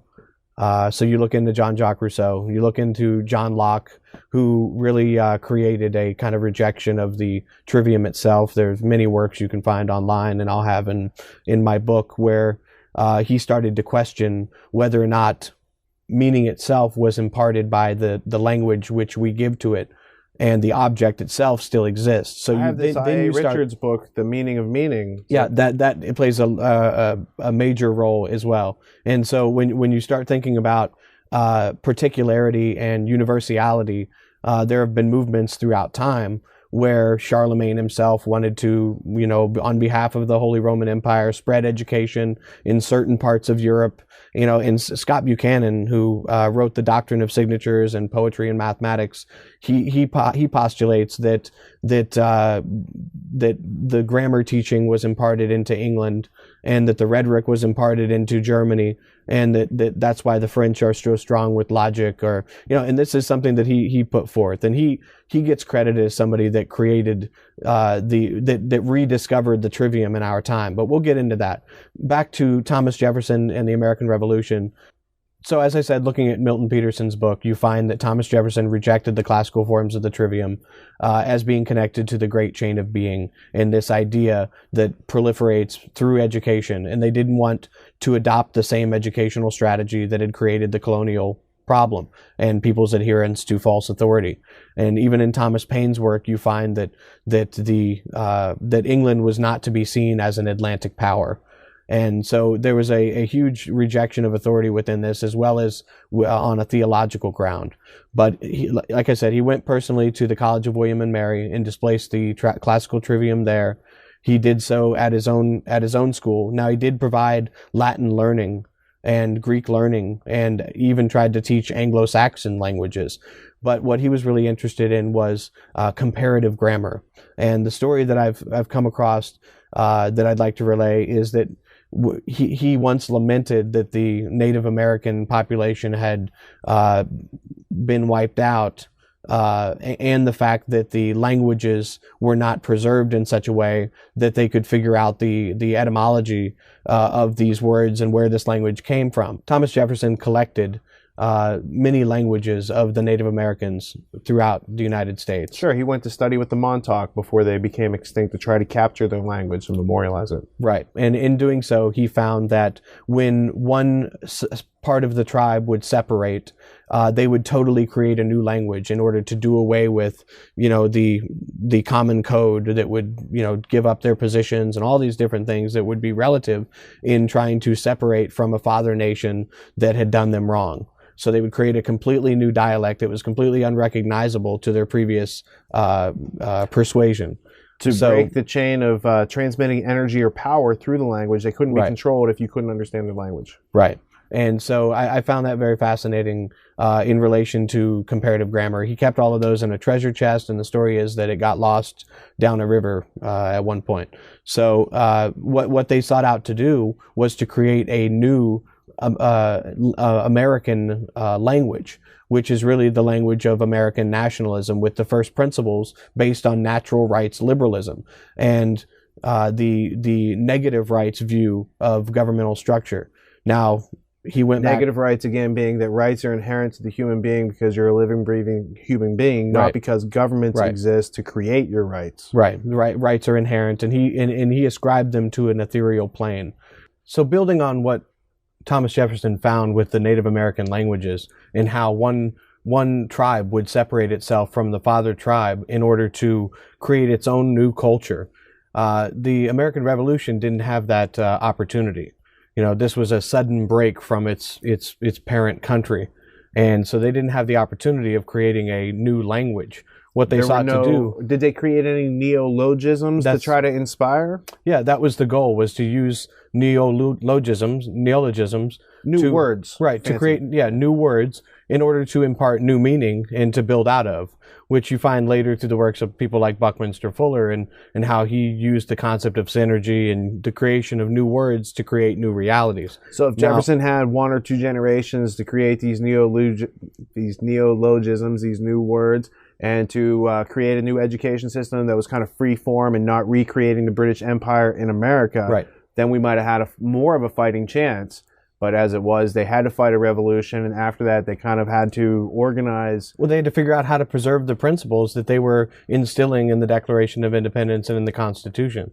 You find many of the people that are the so-called founding fathers finding even fault in some of the Constitution's, proclamations as well, happening 10 years after the fact. So it was not only Thomas Jefferson. John Adams created an American Institute for American English, which he hoped to proliferate and to be the envy of the world. Because what you find is that the Trivium and Quadrivium liberal arts education system that had been imparted for many, many generations, you were learning in Latin. And you weren't learning necessarily in Greek, which is what Ben Franklin said. Ben Franklin, in his autobiography, talked about how people say that if you learn Latin, you can learn all other languages. He said, well, that's kind of absurd. You know, why don't you learn Greek then? Because that came before that, and then what came before that? So it's best solidified Well, I want to interject just about Ben Franklin. He's a very interesting character because he's enigmatic. He's got all these secret society relationships, Freemasonry, all these different countries, Grandmaster, Hellfire Club. He starts the American Philosophical Society. He starts the Pennsylvania Militia. He starts the University of Pennsylvania. He's making eyeglasses, electricity, printing press, money, all these different things. What kind of education might he have had? Was he going through? I mean, I believe at one point he attended Harvard. Was he getting the Trivium classical education, and did he at some point break away from that and start doing learning on his own, or had he always learned how to learn and learn for himself? Well, that's interesting because as a Freemason, within the entered apprentice degree, which is the second degree of Freemasonry, they venerate the 7 liberal arts. Now, there's some question as to whether or not they actually go through a learning system where there is a prescribed grammar of text that they need to read, and I'm sure there is in relation to the language of the rituals that are done in the lodge. There's some interesting analysis that seems to suggest that some of what is taking place is not as much esoteric as it is ritual to impart a certain moral feeling. And that kind of goes back to what Reinhard Koselleck says about Freemasonry being a moral check on the state. And what Freemasonry throughout history has not been afraid to adhere itself to would be different forms of government. You can, whether it's a monarchical system, Freemasonry has existed within monarchical systems, within democracies, and so on. So I think there's a parallel between Isocrates and the creation of a Enkycleos Paideia, a closed system language that was meant for the kings on one side and the subjects on the other, to this homosocial transnational organization that seeks to impart a certain way of looking at the world. Well, it's a craft that seeks to create citizens, not individuals, seeks to bolster nations and do all these sort of things of empire building. Very much so, from Jessica Harlan Jacobs, work, monumental. That I had never, I've gotten into the basic grammar of Freemasonry, gotten their dictionaries or encyclopedia, because there's multiples, gotten into the source documents, but the way that she spins it from, hey, here's how the British Empire basically replicated itself all around the world and guaranteed that men weren't learning necessarily how to learn anything for themselves or even the esoteric nature of their own craft, but rather we're just being formulated to be almost servile, obedient soldiers, politicians who would all serve into that organic unity without really being told you're here to create collectivism and take away individual rights and spoil rationality and reason for the world under the cloak of humanitarian, esoteric, studies with the tracing boards and the liberal arts as their foundations. Yeah, to create a universal brotherhood, and they adopt the great chain of being within their familial model of the lodges. You have the mother lodges, and then you have your brothers within the organization. So this is one of the earliest and most successful in our time transnational organization that becomes a model. They're Protestants seeking a universal brotherhood, which is universal means Catholic. How are they, juxtaposed to the Jesuits as far as a fraternal homosocial society that is seeking power and creating images of itself through its conditioning system and its rights and degrees? I think that there's a philosophical similarity in the concept of organic unity, where you have an order and then you have cardinal elements within that order. And that's the same way, that's where storytelling comes in with the concept of authority. So you have, let's say, an order of cardinals, and you have the order that they are subscribed to, and they go out in the world to spread the gospel or whatever the Roman Catholic Church wants to push in a moral representation. Dogma. Right, dogma, etc. So it's not so much that this organic unity principle has to always be controlled in a temporal manner where there's direct orders. It's that the philosophy has already been adopted, and then that goes out into the world to create its own story, which goes back to the philosophic corruption of reality, a philosophic corruption of what people attribute truth and reality to. And instead of it being existence and using your observation skills, it's whatever this authority, this author, whether it be the Pope or the King, through whatever they're claiming the rights of being special and you're not. Right. So that all breaks down under heavy scrutiny, under defining your terms. You see a lot of politics and religion playing on ambiguities. And they don't want you to talk about these things, because talking about it, you might start to define terms, you might start to clarify things, you might start to perceive the ruse, So let's tie all this together now. You've got the classical Trivium, Thomas Jefferson. How do you want to take us from that era forward into, let's say, the 1800s? Sure. Well, I think the best thing to impart is to look at Thomas Jefferson's work and the things that he did in relation to the liberal arts education system and displacing these forms as being connected to the great chain of being. I've mentioned a couple examples of that, and it was really, it needs to be understood that the English language itself didn't have a formalized grammar until the masses rose up in the early 1700s and kind of desired to have some general ordering structure in which the English language were to exist upon. And so when that come in the United States, there's still Latin learning based on this liberal arts canon, based on a selective canon. Sure, I took 4 years of Latin because I was told that it would give me the key to the SATs, and thus the key to college, and thus the key to life. Sure, that can be the case in colleges such as John Taylor Gatto has talked about, where certain schools are teaching the active literacies, and you can bet they're doing it with Latin learning. And to some extent, when you look at what I mentioned earlier with Alcuin of York, when he created the concept of the Trivium, putting these three arts of rhetoric and of language subjugated to the natural world, this creates a dualistic personality within Christianity that we probably don't recognize in other religions. So that's something that plays a role in kind of this othering of the natural world. And that goes to speak to some of Basil Bernstein's work on the Trivium. And so what I'm trying to show with the rejection that I have found of some of these perennialist educational concepts in the United States, not only by Noah Webster, John Adams, Thomas Paine, but also by later Emerson and Thoreau, who encouraged neologisms, and they speak against the European culture.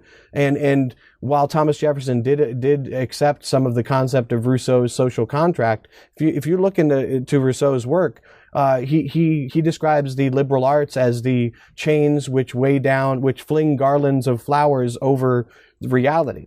And so, there is a direct connection between the philosophy of Rousseau and the American Revolution, as well as with the Bavarian Illuminati. It's almost as if Rousseau is describing it as it's window dressing. It's a epistemological cartoon of society used by the state to propagate the state, instead of you actually getting in the dirty details of how government works, how history has worked by the rulers and the victors, destroying. And so it almost had become recognized as a techne, or a technology, which is a craft, which can be used to perpetuate a certain kind of culture. Masonry. And during German idealism, they recognized that as well.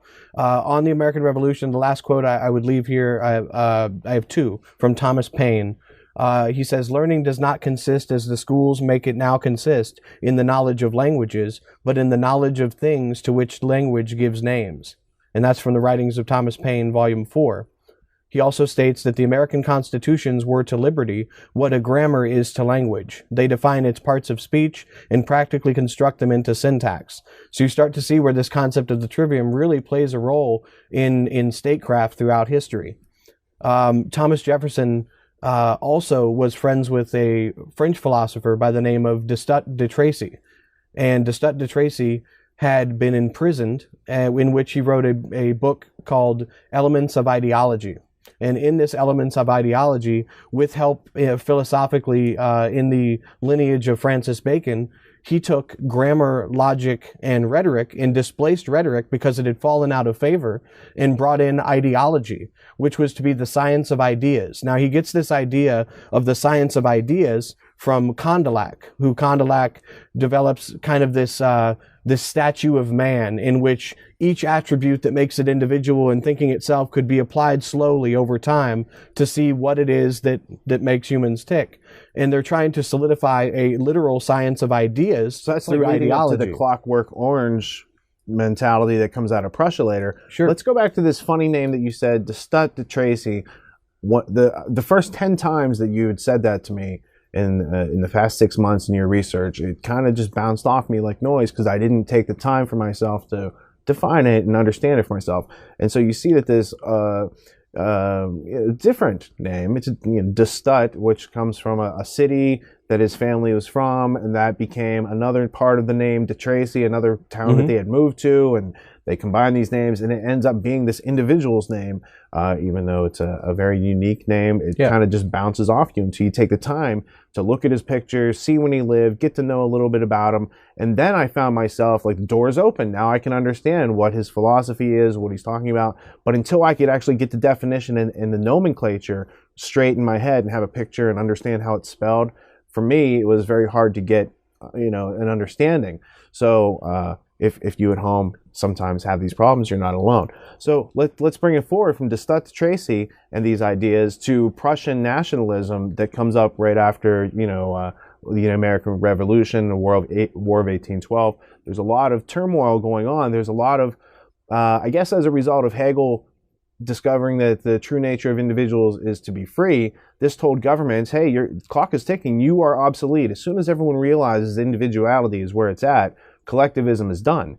So in the past couple hundred years, you've seen an escalation of collectivism and these ideas and these philosophies, the philosophic corruption of plunder and taking away from people who produce.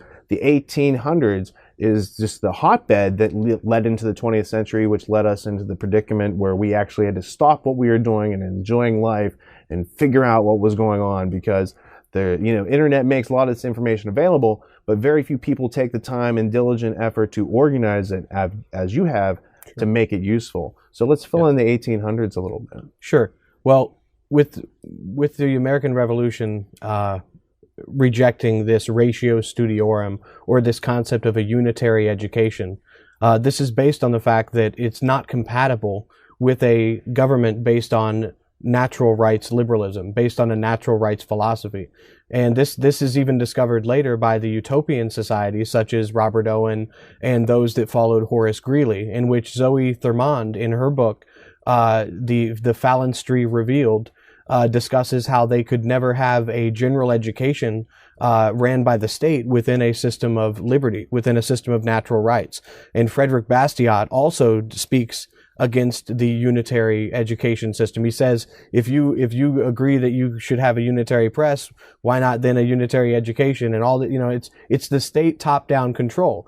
And James Madison also spoke before Congress and discussed how the unitary education, or the direct control of education by Congress, would be in direct contradiction to the founding principles of the United States and undo the work that had been done prior to the American or prior to the American Revolution and onward. Why do you think Jefferson left out any part about education out of the Constitution? Because from our understanding at this current point, the way that this country has been undermined, the way that self-reliance has been bred out, the way that they've changed the definitions and terminology of what is freedom, what makes America, into collectivism, and people can't tell the difference anymore, that could have been protected in the Constitution. And I don't think an amendment at 28 or 29 or whenever they get to doing something like that is going to help, because that's at the bottom of the list. It almost needed to be set out as a preamble to say there are certain things that enable people to become free, to remain free, to defend themselves against predators, to organize voluntarily and not come under the madness of King George ever again. What do you think went wrong? Why do you think they didn't maybe include that? Well, I think there was a lot of ambiguity enshrined in it, as I said earlier, that causes problems over time, but it also allows for progress that is within the realm of the people to take place. Now, the arts are mentioned in the Constitution, but it's not in the context of the liberal arts. It's mentioned in the context of arts that man creates. And at the time that Jefferson and others were gathering to enshrine the Declaration of Independence and in the Constitution later, there was no unified science. There was no symbolic unified science of a Bertrand Russell. There wasn't even or a unified of a Ludwig inch Wittgenstein of measure, right? At that time. Right, and exactly. And they were very interested in Linnaeus's taxonomy, but they wanted to take some of his ideas and create their own new taxonomy, because in the United States, it was said at the time that it speaks in a language that only nature can interpret. And so it's a rejection of these older prescriptive ideals and education systems that allowed such a high literacy rate in the early days of the American Revolution, where people, like Thomas Paine's Common Sense, national bestseller. Now, it's interesting to see how the Trivium and the liberal arts education gets applied across the board in different ways. But you find that it starts with language learning. And what you're trying to do is impart a language so people can speak within a society and have knowledge of their surroundings. And anytime you impart language and or reading, the next step should be how to defend yourself against unreality within the confines of those setups, because that's where a lot of authority and law and government, other forms of tyranny that have prevailed, take their residence, right? Sure. And so then you have a population that is growing and they're reading, and then you have another problem. And how can you control this? So you have to tell stories and you have to implant ideas and certain social cues that control people, and this is talked about in a book called Intellectuals and the Masses. Forgive me, I don't have the author handy at the moment. But this Trivium and Quadrivium, the liberal arts education system tied to the Encyclios Paideia, really comes into England at a time in the lineage of the Venetian society. And Arnold Toynbee, one of the most respected historians who had his End of History kept in the Council on Foreign Relations archive during World War II, stated himself that without the Venetian Empire, Britain could not be immortal. And so we're getting into a little bit more. Well, when you're bringing up the Venetians and the British Empire, that of course makes me think of Dr. Webster Tarpley's. It's a very nice essay from I think 91 or 92 on the Venetian conspiracy, Venetian black nobility, right? And so you're learning a lot about the type of history that Toynbee's probably keeping you away from, in order to justify, the British Empire came on its own and it didn't really have its help. It's not the continuation of an idea that was there before. And that's what I find through history, whether it's any type of news event or any type of history. When you follow the chains of power, they erase, like 2 steps behind them, they erase something, so you can't see how they gained that power. And so whether you're being fed a story where certain facts are being omitted and you are naturally trying to fill in those blanks, or the same sort of thing about the history of our government or our country. We have a very short history here in this country. So people kind of have a short mindset. People in Europe, they remember the last 1,000 years of wars and how different governments took over their country and whatnot. We're lucky if we know our family histories, right? Right. That's an interesting point about Webster Tarpley's work on the Venetian black nobility. He actually says that they purposely seeded that area with Aristotelian cults that would conflict with each other and form a synthesis, of their own. Cognitive dissonance. Sure. Right. And so when you start looking into the foundations of British Empire, and you look at the balance of nature concepts and the balance of government concepts, I would recommend Ludwig de Heo's work. He was actually a Prussian author who wrote a book called The Precarious Balance, on the idea of the balance of power in organic unity and maintaining international relations. Because when you're talking about organic unity, you're really talking about internal relations. They talk about human the body. Resource, really, how to manage people, cybernetics, all these different terms mean the same thing. It's people who want to plunder your production and how to best control them. And from what I understand through Gatto's work and many other people who have studied the subject, in the 1800s in Prussia, they had some technological refinements on how to control human resources. And we can even get into Wundt and the special, clockwork orange mentality that, you don't have a spirit, there's no electricity running through your body or anything magical left to discover. They've discovered it all. At your lowest conscious form, being not conscious, you can be controlled, and the simple manipulation of your body can be achieved. But if the human being asks questions, especially when presented with propaganda, psychological warfare, all these different things that have come about in the 20th century as a result of Wundt and the Prussian psychological work that was done, I think that everybody has the opportunity to liberate themselves with these little squigglies, question marks. Sure. These punctuation that we use in our language to communicate with each other. I think there are too many declarative sentences that came into our culture through Prussia, and not enough questions. That was the old American, kind of Missouri, show me. I got some questions. Mm-hmm. I don't believe anything until it's proven. Show me. Doubting Thomas, however you want to see it.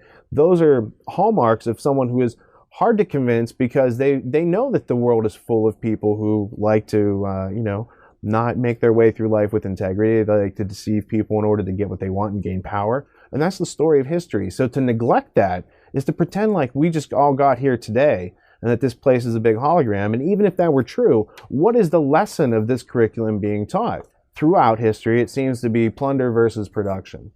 So how did Prussia refine that to make it almost an art and a science of controlling human beings?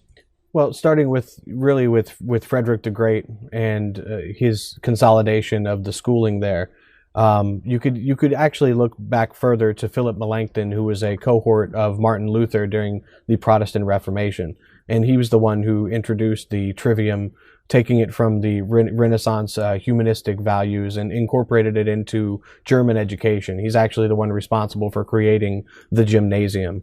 Now, when Frederick the Great later gets a hold of this... Didn't Obama just make some comment about the gymnasium and the German education system? Yeah, well, he actually, during the State of the Union, to continue, I guess, in the tradition of getting our educational technology from Germany, he mentions that in Germany right now, their high school education is the equivalent of a technical degree in the United States. So he's encouraging people to take up a very specialized technical degree, and seeing that as a way forward to boost industrial production within society. And this kind of goes back to the idea of Anglo-Saxon Prussianism and the fact that the United States, with the Prussian education system, which John Taylor Gatto has so thoroughly exposed, you see that the United States goes under a change similar to that brought about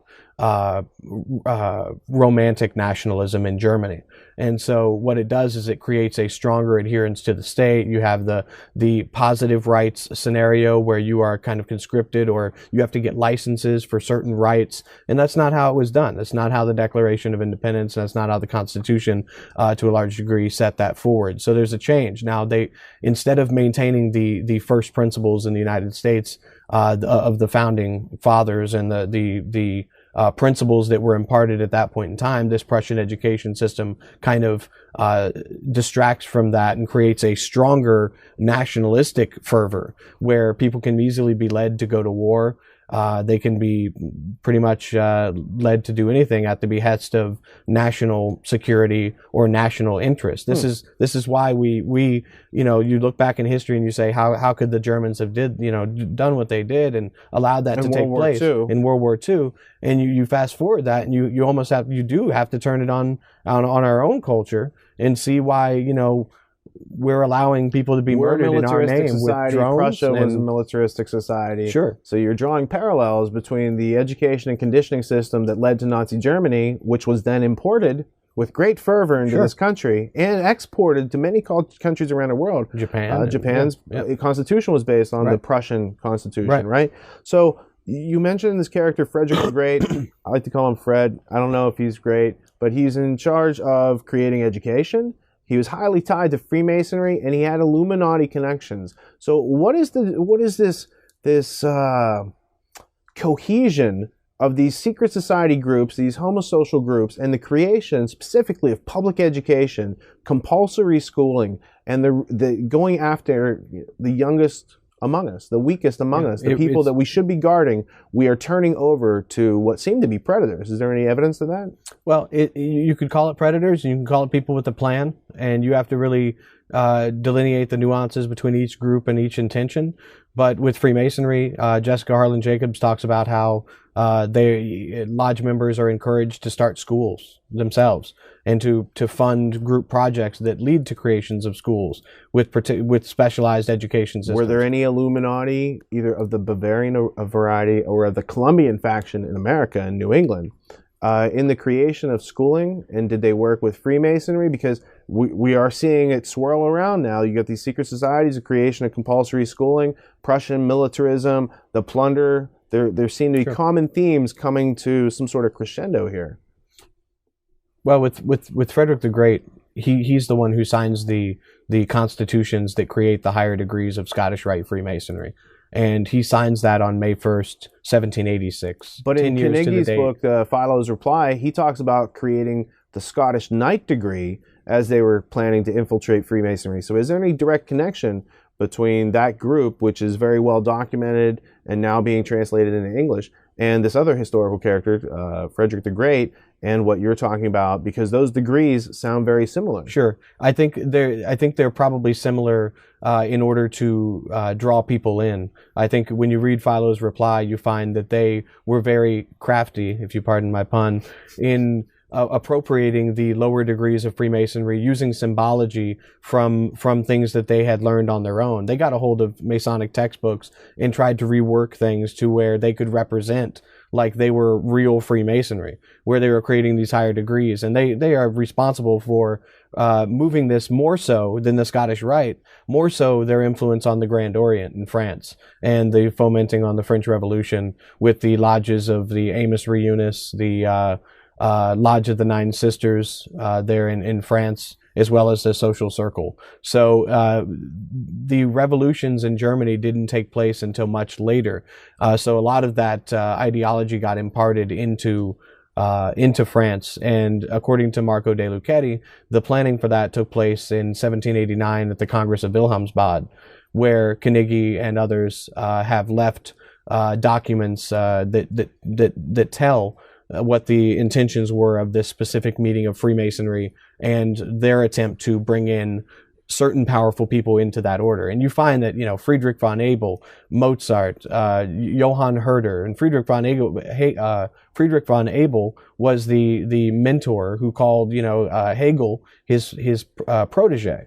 So, and then you have others like Johann Herder, who's responsible for our modern conception of nation states, who also coins the term Zeitgeist, or the spirit of the age, in which to maintain nation states. There is a thread within Freemasonry that is directly connected to the proliferation of certain educational systems that bring about a prescribed value. And in France, with the Grand Orient, you have the Lodge of the Nine Sisters, which is the Lodge of the Muses. There were 9 muses that were sent out within the mythology that were sent out on a journey, and it started to rain, and they came upon a castle, and the castle, the king came out and said, "Come on into my castle." They brought him in, and the king tried to trap them there, but they were able to escape. So there's a continuity with the corruption and hoarding of educational systems in order to control the masses. Well, I think there was also a perception of this because some people started to pick up on this. There's a famous October 24th, 1798 letter to George Washington, the president, ex-president at that point, from the Reverend George Washington Snyder. Sure. Interesting that there's guys named George Washington running around back then, writing to each other. But that's a factual letter in the Library of Congress. And in there, he talks about the pernicious principles of the Illuminati and the Jacobins, and that he's aware of all this. So some people would say that the Illuminati just disappeared, they disbanded, they were ruled out. How do you rule out a secret society? How do you prevent a secret society from existing? Or you could see it as they developed spores. Those spores were dispersed into Freemasonry, these other groups. In America, this comes to people start to smell something rotten around 1828. They create the first third party in American political history, the Anti-Freemasonic Party, and they start to drive Freemasons out of power. So there's a recognition that there was something becoming corrupt, and they tried to do something about it. One theory is that a lot of the Freemasons went and created other types of Christianity, specifically Mormonism in one of those cases. Then so you have a lot of other Freemasonic activity that goes through the 1800s, but is kind of veiled as other things. Now, mid to late 1800s, you've got Cecil Rhodes and his band of merry men, several of whom are also Freemasons, but they're sharing this idea of a British, specifically a British, not a Catholic, organic unity. And they start to, leverage through the teachings of John Ruskin and these other classical liberal arts, Trivium-like teachers, these powers to change and colonize and change the world in their image specifically. Can you tell us a little bit about that? With the Lodge of the Nine Sisters, D'Estat de Tracy was a member, and as I mentioned, he's the one who creates the word ideology that later gets corrupted by Marx. Franklin was a Grand Master of that, right? Ben Franklin was a Grand Master at another lodge. With 9? I thought it was the Lodge of the Nine Sisters. Was it the Lodge of the Nine Sisters? You don't have to check right now. We've got footnotes and editors upstairs. Somewhere at the bottom of the screen here, it'll give you the answer. Okay, yeah. I guess he was a member of the Lodge of the Nine Sisters. I thought he was a master of the other one, but yeah, so at the Lodge of the Nine Sisters, which is representation of the nine muses, which are the liberal arts, that come down throughout history, and the lineage goes to Martianus Capella, who wrote the Marriage of Philology and Mercury, which is the marriage of wisdom and eloquence, and this is in the oratorical tradition, not the philosophical tradition coming out of Greece. Philosophical alchemy in that book, right?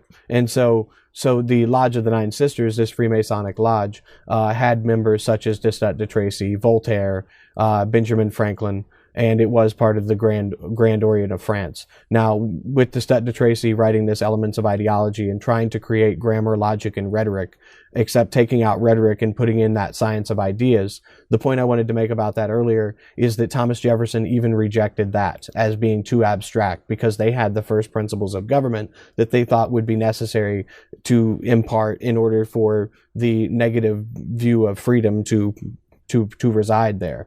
So I think that's just an important point to make in relation to his connection to Freemasonry and the ideologists, and that this was even rejected by Napoleon, because he saw them as those that sought to establish first principles in order to base constitutions on.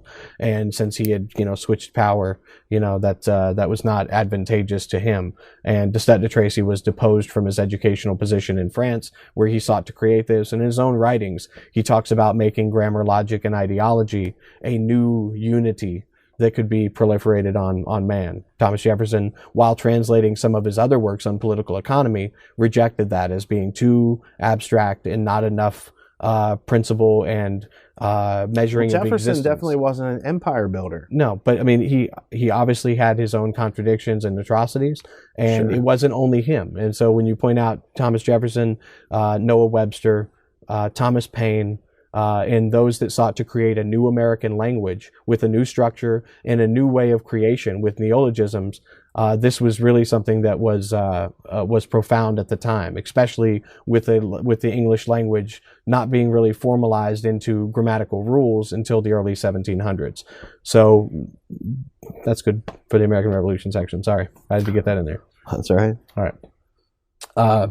Cecil Rhodes. Well, we talked earlier about the Jesuit order and how the Jesuit order has become a model for similar societies that seek to put out their own agendas and enact them over time. The Illuminati refers to the Jesuits. Israel was based on the plan of the Jesuits. Sure. Cecil Rhodes, who also played a role of taking Jesuit learnings and.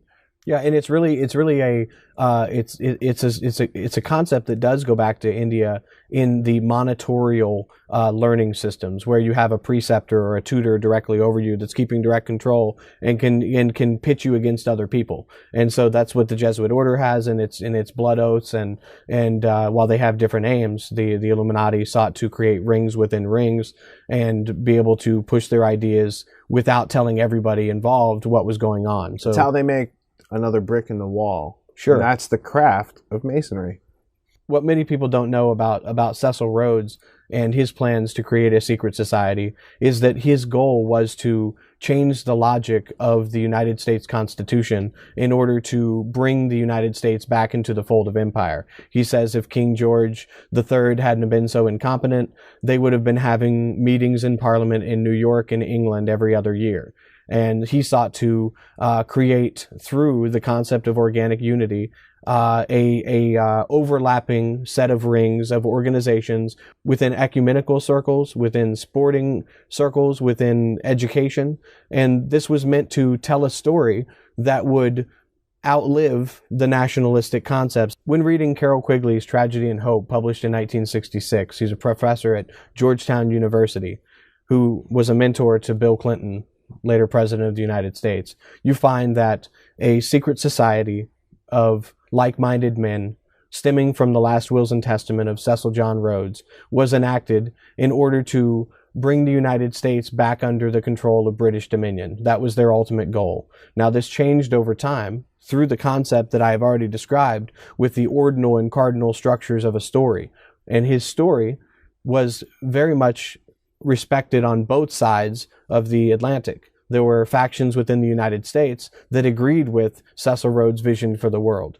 Within his wills and testament, he sought to appoint J.R. Seeley, who wrote a book called The Life of Stein. And The Life of Stein was all about Prussian nationalism and the new form of nationalism that Johann Fichte had created with the Address to the German Nation, and how to proliferate this onto a Anglo-Saxon type of nationalism. And this is what Cecil Rhodes was after. He was constantly speaking of the English-speaking people, and everybody else was a barbarian. And he developed, this kind of classical model through his actions that others picked up. When he would go to South Africa and try to educate the Metabel amongst the population, and he saw them as lesser, and that there was only equal rights only for civilized men. Now you can see a direct contradiction. It's not equal rights for civilized men in the United States. You have equal rights because you have inherent rights based on natural rights liberalism. It took him a little while to work that out, but that's how it should have been the whole time. Sure, and that's how it should have been the whole time. Obviously, there were major contradictions in how that was enacted, but I'm speaking more towards the history of ideas and the words. We obviously know that they didn't intend for women or for minorities to be landholders or to have many rights that they could. Well, the end document, but they had arguments about that because some people believed, and they didn't get their say, and there's a whole lot of history. That's why it's so interesting to study these things. Yeah. It's not just how they taught us in one paragraph in the 4th grade history book. Right. And so with Cecil Rhodes' last will and testament calling for bringing the United States back into the fold with a copy of the United States Constitution, you start to see how they sought to change the logic. To decontextualize the history and make us forget why we split. Exactly. So out of that, they create the Rhodes Trust, in which Lord Rothschild funds, as well as Alfred Biet and Abe Bailey, some of the original trustees of the Rhodes Organization. And they bring in many scholars from the United States, more than anywhere else in the world. They say themselves that Germany was really just ornamental. They wanted to have political leaders from Germany come into the fold, but it was really about having 2 Rhodes Scholars in each state of the United States and bringing the best and the brightest over there in order to affect a spatio-temporal consciousness shift in these individuals that might lead to profound change away from the nationalism that America was founded away upon. From self-reliance, away from everything that right. America was, was idealized to be. And you find even as early as 1911, the Milner Group, which is Alfred Milner and Lionel Curtis, those that go on to create the Royal Institute of International Affairs. And carry out Rhodes's legacy. Carry out Rhodes's legacy, as well as add funds to it. And involved in the Paris Peace Conference of 1919, and involved in getting the United States into war in the first place, which is where it's worth looking into Carroll Quigley's work. But it's not only Carroll Quigley. There's Porter Sargent, who has written many books on war and education and getting us into war, getting U.S. into war. And Charles Grant Miller, who actually worked for Yellow Journalism's Hearst newspaper, but he had written several works on how this group funded by the Carnegie Institute, funding Rhodes's legacy as well, were trying to decontextualize American textbooks. And he laid out the whole plan of Cecil Rhodes' last will and testament in 1922. And this was to remerge America back with the British Empire to make us a colony. Now, one of the interesting artifacts that I had the privilege to check out last week was that handwritten letter, the speech from Linus Pauling for Union Now in support of bringing America back under the fold of Britain, which was Carnegie's dream. This starts with the triumph of democracy at the turn of the century. So Clarence Street is a Rhodes Scholar. He's helping to carry out this plan. There's a book. I have the first edition of the book upstairs. I have the speech by Linus Pauling in his own handwriting. So how did we not get these ideas through school? Why has no one really become alerted to this slow, incremental Fabian strategy of undermining our self-reliance, our cognitive fortitude, our ability to tell reality from unreality? These guys are pretty masterful magicians of linguistics. Well, the founder of the Students for Democratic Society, SDS, Harris Woolford, was in his bathtub and he heard Union Now being broadcast on his radio. And Union Now was created by Clarence Street. He was a Rhodes Scholar from the United States who goes over to Great Britain and adopts the principles that Cecil Rhodes had set forward and that Alfred Milner and others had funded, and sought to create a imperial federation, a union of democracies. And what is so fascinating, and one of the origin of modern globalism. This is what Carnegie and Rockefeller and Council on Foreign Relations, all these later groups are spawning today to end nationalism. They use nationalism to get control of people. Now they're going to end nationalism and bring about globalism. And you're right in the middle of it with this story. And this plan even gets proposed in Congress by congressmen in the United States. Thankfully, it didn't go anywhere with the Association to Unite the Democracies. They sought to undo what Thomas Paine had said that was common sense. And he stated that Great Britain would always be an Atlantic power and that there was no sense in bowing to the authority of this little island. That's what was being said. So this is a direct reversal of roles. What they were trying to do is undo the common sense. They were trying to say that Great Britain is actually an Atlantic power. Now, the more fascinating to viewers who are familiar with the great books of the Western world would be that Clarence Street was a classmate and close friend of both Scott Buchanan, the Rhodes Scholar, and Stringfellow Barr. And what did they have to do with the Trivium? Well, Scott Buchanan was a graduate of Harvard University, and in the early 1920s became head of the People's Institute, connected to Columbia University and funded by the Carnegie Corporation. Years earlier.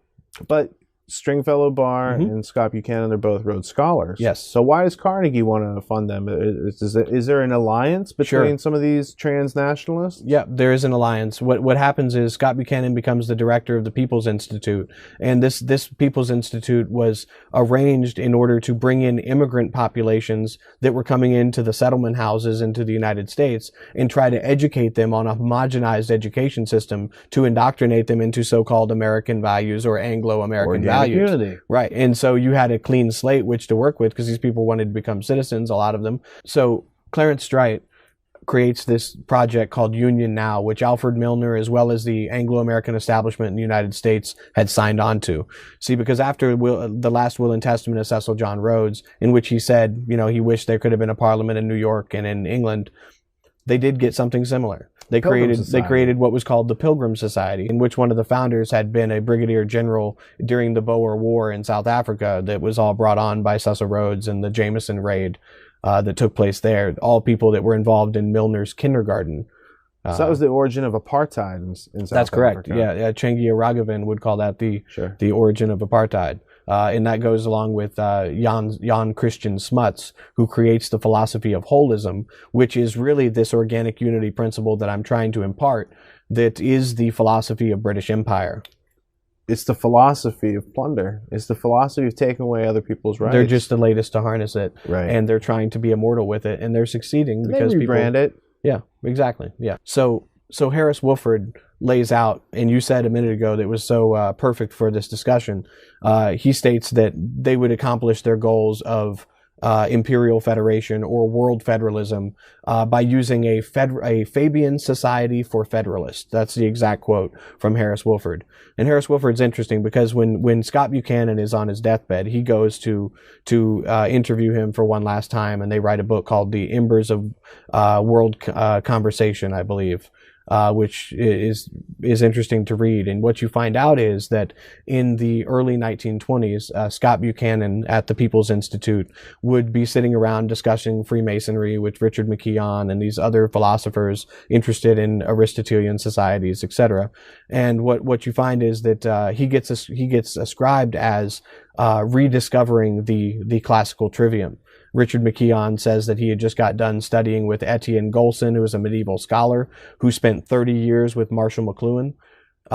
Who also wrote a book on the classical trivium. And who also wrote a book on the classical trivium and studied under a guy we're going to get to in a few minutes, I.A. Richards at Cambridge, who was trying to bring in the classical trivium through the Harvard Red Book, and James Conant at Harvard University, in which the general education or the trivium and quadrivium concept was being reemployed.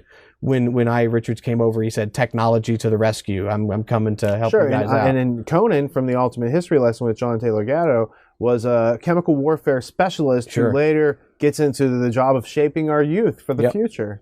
In Poetry and Mathematics by Scott Buchanan, he discusses how they used to sit around and talk about Freemasonry and Rosicrucianism and secret societies. And then miraculously, this is the guy who is said to have rediscovered the classical trivium. And around this same period of time, there was an honors course being taught at Columbia University by John Erskine, who was hired and given a medal by Nicholas Marie Butler, the president of Columbia University and also the president of the Pilgrim Society. John Erskine says in his memoirs that he had a student in his classroom who, when a priest came in to discuss the logic of St. Thomas Aquinas, who, by the way, believed greatly in the great chain of being concept, that this student's life was changed forever. And this student was Mortimer Adler. He was contesting the logic of Aquinas until it was explained to him that logic could exist within systems. Is that the same Mortimer Adler who paid someone else at Columbia to do his PhD thesis for him and then took credit? I'm not aware. I believe that's his own. I believe that's his own in his own words, and I would reference the Blue Trivium book, the Randall Hart classical trivium book that recounts that story. But so Scott Buchanan is the head of the People's Institute, instituting this this new concept that he thought he had rediscovered. And Mark Van Doren, who is the father of the famous trivia 21, cheat, right? Who cheated on national television. He writes a poem in commemoration of Scott Buchanan's rediscovery of this trivium concept. He's also a co-author of the great books. That's correct.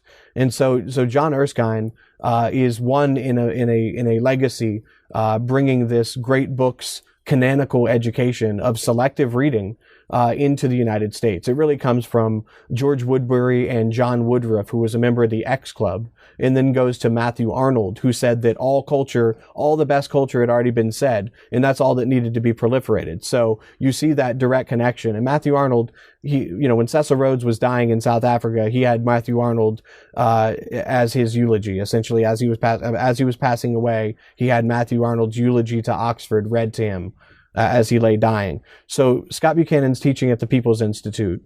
The source for Carroll Quigley's Tragedy and Hope is speaking there on occasion, Alfred Zimmerman, who's also a director of UNESCO in the United States. And lo and behold, you have a guy come along by the name of William Benton, who was actually a governor of Connecticut for a time. He founded the Benton and Bowles Advertising Agency. They're responsible for creating the modern soap opera. Shaping the public image. He becomes a director at UNESCO and an advocate against nationalism. He has his house in Georgetown. Were any of these guys in the X Club with any of the Huxleys? Because you mentioned the X Club. Woodruff, yes, T.H. Huxley and John Woodruff. They create the 100 best authors, or the 100 greatest at the time. And this idea is picked up in the United States by a teacher at Columbia University, John Erskine. He creates Honors 101. In that class, you have Mortimer Adler as well as some of the other characters in the creation of the great books of the Western world later. What's interesting is that John Erskine says that he never meant to teach any kind of tool for learning any subject. He was merely teaching how to read and trying to impart that. So Scott Buchanan goes to the People's Institute. Stringfellow Barr goes to head the Strait Council that Clarence Strait had set up, and they later coalesce in the liberal arts education at St. John's University, as well as at the University of Chicago in the great books of the Western world. I think ties in as well, and there's a lot of Plato Absolutely. logic of how do you say the noble lie? Leo Strauss. Right. So William Benton. Neocons. William Benton is the vice president of the University of Chicago, or Rockefeller University. Sure. The president at the time is Robert Maynard Hutchins, who hires Leo Strauss and brings him into the fold at the University of Chicago. And he's also the one that allows the metallurgical laboratory underneath the football field that contributes to the Manhattan Project. But he's the quintessential white Anglo-Saxon Protestant, as he's described. So what you find since Cecil Rhodes' Last Will and Testament is various attempts through creating the transatlantic organizations such as the Pilgrim Society, such as the Council on Foreign Relations, and the Royal Institute of International Affairs, which was created by fellows of the Rhodes Trust and the Rhodes Will, Lionel Curtis being one in particular, as well as Abe Bailey, Alfred Biet, and Jeffrey Dawson, who was actually an American, who met in the early 1900s in 1919 at the Paris Peace Conference, and weeks earlier at the Hotel Majestic, which was meant to influence these transatlantic bodies that would influence foreign policy and help create supposedly an informed decision amongst people in those countries. How did Arthur Balfour, the Balfour Declaration, Lord Rothschild, Cecil Rhodes' Last Will and Testament, and the creation of Israel all tie together? Well, the way I understand it, the Balfour Declaration is like a land deed that granted the land that became the modern state of Israel. Arthur Balfour was a member of the Pilgrim Society. The Pilgrim Society was created in 1902 around the American ambassador to England, to the court of St. James, and the British ambassador to New York. And what they would do is they ask permission to both praise the king or the queen at the time, and the American president before they started their meetings, and they would discuss foreign policy. And often you had some of the heaviest hitters in industry and in finance of the day, and they were creating transatlantic partnerships that were usurping the government of the United States, to where they're trying to make that no longer necessary by creating interdependent bodies using the principle of organic union that Lionel Curtis talks about. He wrote a book called Civitas Dei, or the Commonwealth of God.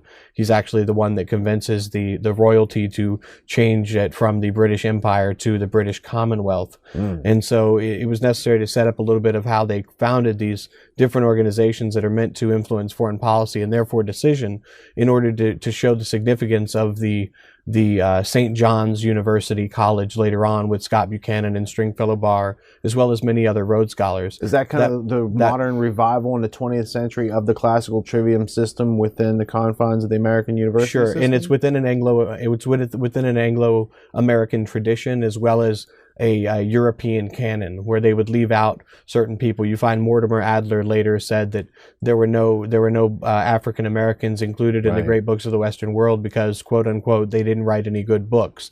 So you see them trying to impart a European polity through this Encyclios Paideia encyclopedia done through the Encyclopedia Britannica. Well, that's psychological warfare against indigenous populations, whether they be Hispanic or African American or any place around the world.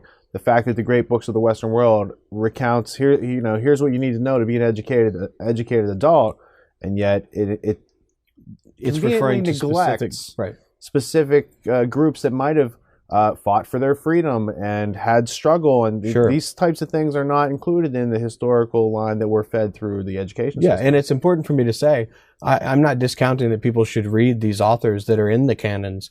It's just the way that it's being presented in a fashion to create a new form of polity. And that was the goal. If you look at the University of Chicago, they called it the Chicago Bilgunzadil, which is a throwback to German culture, and using these tools to create a new kind of culture. And Henry Luce was involved with Robert Maynard Hutchins and Mortimer Adler. They created the Fat Man's Class, which included William Benton and Robert Anderson, who was a member later of the Bilderberg Group. I believe he was with Arthur Daniels' Midland Company. But William Benton, the most significant to be influenced by this idea that came from Columbia University into the University of Chicago, is William Benton. He founded that Benton Bowles ad agency. He was the head of Lord and Thomas, which was founded by Albert Lasker, who's one of the founders of modern advertising. There's also a Rhodes Scholarship mentality of the J. Walter Thompson's company. So there's a lot of advertising, marketing to change the cultures around the world to be Sure. more like the British. And in a book by Denise Sutton called Globalizing Ideal Beauty, she thoroughly exposes how the J. Walter Thompson Company, which did the American advertising overseas for the De Beers Diamond Cartel, as well as others that Cecil Rhodes was the founder of, they employed a lot of behavioristic thinking, as well as, John B. Watson and others. But she specifically states Watson worked there as well. Yeah, he was a director. He worked his way all the way up to VP of the company, and he stayed in ad So after he agencies. abused little children like little Albert. Little Albert at Johns Hopkins University, founded by one of the Yale Troika, of course, with the German influx of the research universities into the United States, of which Johns Hopkins is a model of. But what it shows with the great books of the Western world and what was being created, it was done by the Encyclopedia Britannica Company, which had been bought by William Benton, who was a director of UNESCO, who himself had made many statements counter to American nationalism, wanted to create a world government. World government. William Benton himself had been offered a Rhodes Scholarship, and he turned it down in order to go into National City Bank, where he was alongside R. Gordon Wasson at National City Bank. He was also with Paul Hoffman. They were involved in the creation of the Committee for Economic Development that developed the Marshall Plan, which is talked about in Lily Kay's book as well. The Marshall Plan, where they were able to kind of change the European economy based on what they didn't get to accomplish with the Bank of International Settlements, in the 20 years before. So in the 1940s, you find William Benton buys the Encyclopedia Britannica, which was the Encyclopedia Britannica. It was created in Britain as a counter to Diderot's encyclopedia during the French replaying of the French Revolution. Idea. Sure, it's repeating unified itself. consciousness. It's battling unified consciousnesses. That's what it is. And so you have Diderot, who has his own encyclopedia, and he has his own thoughts. I'd recommend Gottfried Lessing, who's talked about in Critique and Crisis, the book that deals with Freemasonry. Reinhard Kostelik's book. He is one of the people that is said to have systematized the idea of Freemasonry as a check on states. He deals with Diderot's concept of the citizen spectator and how the dramatic effect of imparting individuality to crowds, and it's really not the performer on the stage, it's the person in the crowd that is adopting what is being imparted by the stage. You find how you see how these ideas. This is all about the creation of culture, the artificial creation of culture, not through natural meeting our needs, improving our lives, living, surviving, thriving. It's not about that. It's about them imprinting their will on us. Sure. So tell me how someone who hangs out with the Rhodes Roundtable group, someone who might have been a Freemason like H.G. Wells and his works, is shaping culture alongside someone named I.A. Richards, who we mentioned earlier. Okay.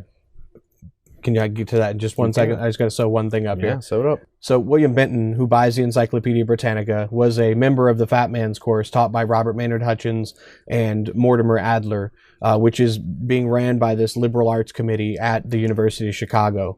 And what they had done is they had similarly tried to effect a unified education by using the Socratic method and coming to a conclusion together and presenting that within that group.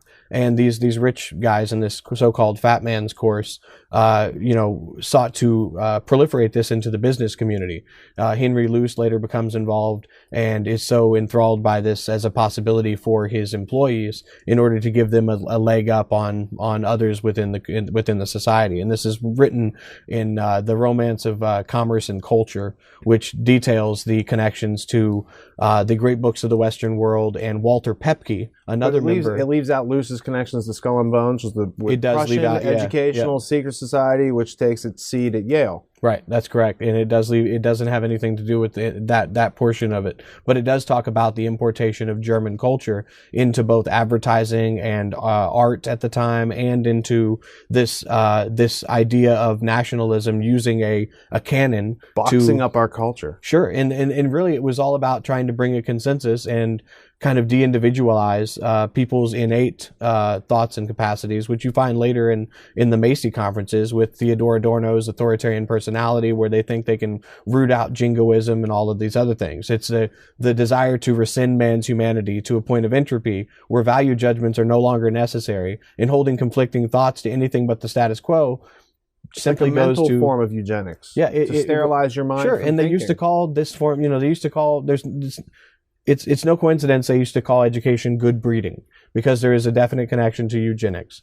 So with the Great Books of the Western World, I suggest people pick up the first volume of the Great Books of the Western World, or the Great Conversation, and see who is signed on to the creation of the Great Books Project. And who you'll find is Scott Buchanan and Stringfellow Barr, who were directly involved in the Union Now project, both staffing the Foundation for World Government, the Committee to Draft a World Constitution, as well as the Association to Unite the Democracies, Federal Union, the English-speaking Union, all of these interdependent organizations that were all meant to bring about supposed peace through a unified culture that was based on Anglo-Saxon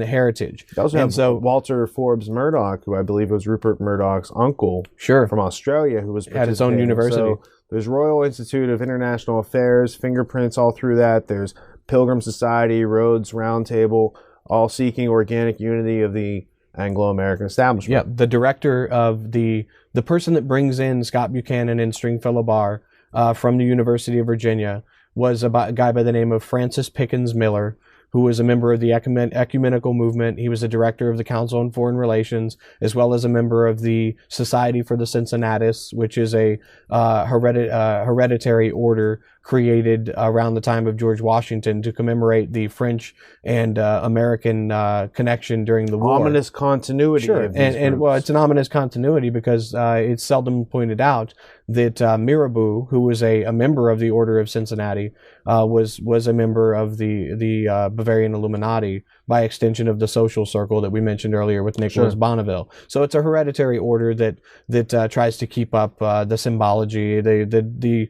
design for the logo was done by Pierre L'Enfant. It's very similar. He did the design for Washington, D.C., and there's a lot of... there's no occult design or meaning well, in it still exists to this day as well, and you can, if you're a family that goes back that far, you can apply for membership in that order. So the last thing on the Great Books of the Western World that I would say is that Walter Pepke was a member of the Fat Man's class. He's the founder of the Aspen Institute, the Aspen Strategy Group. And the Aspen Strategy Group and the Aspen Institute was founded on the commemoration date of the birth of Goethe, who at one point being a member of the Illuminati and then later expressing some views contrary to secret societies. Right. So, but nonetheless, they have this festival in Aspen, which basically is now a very popular town because of Walter Pepke's group and these people back then. And you have this, again, ominous continuity of the Noble Lie, Leo Strauss, the neocon strategy, all tied back into the Aspen Institute, the Great Books of the Western World. I know for those of you who have seen our past work, you have What You've Been Missing in 2010, where we did touch on some of these aspects, but now we've spent a couple more years figuring out what all that means and the greater details of connectivity. Yeah, and Leo Strauss went on to be a Scott Buchanan scholar or teacher, professor at St. John's University for a period of time as well. So there's some continuity there. I think his real legacy is the neocon party and Paul Wolfowitz and Cheney and Bush and 9/11. Well, and all the idea that you can perpetuate this noble lie, correct? Sure, right. And so they create the Aspen Strategy Group, the Aspen Institute, which are obviously immensely influential, and they also spread the Great Books tradition. So at the University of Chicago, with the Great Books of the Western World, under the auspices of imparting culture to the common man and ordering them to better themselves and telling them that this is a scarcity that they haven't been exposed to in 70 years. He says that in the first edition of the Great Conversation. You find a legacy in international relations that I think people will find helpful in understanding how this could create something advantageous to usurping national sovereignty.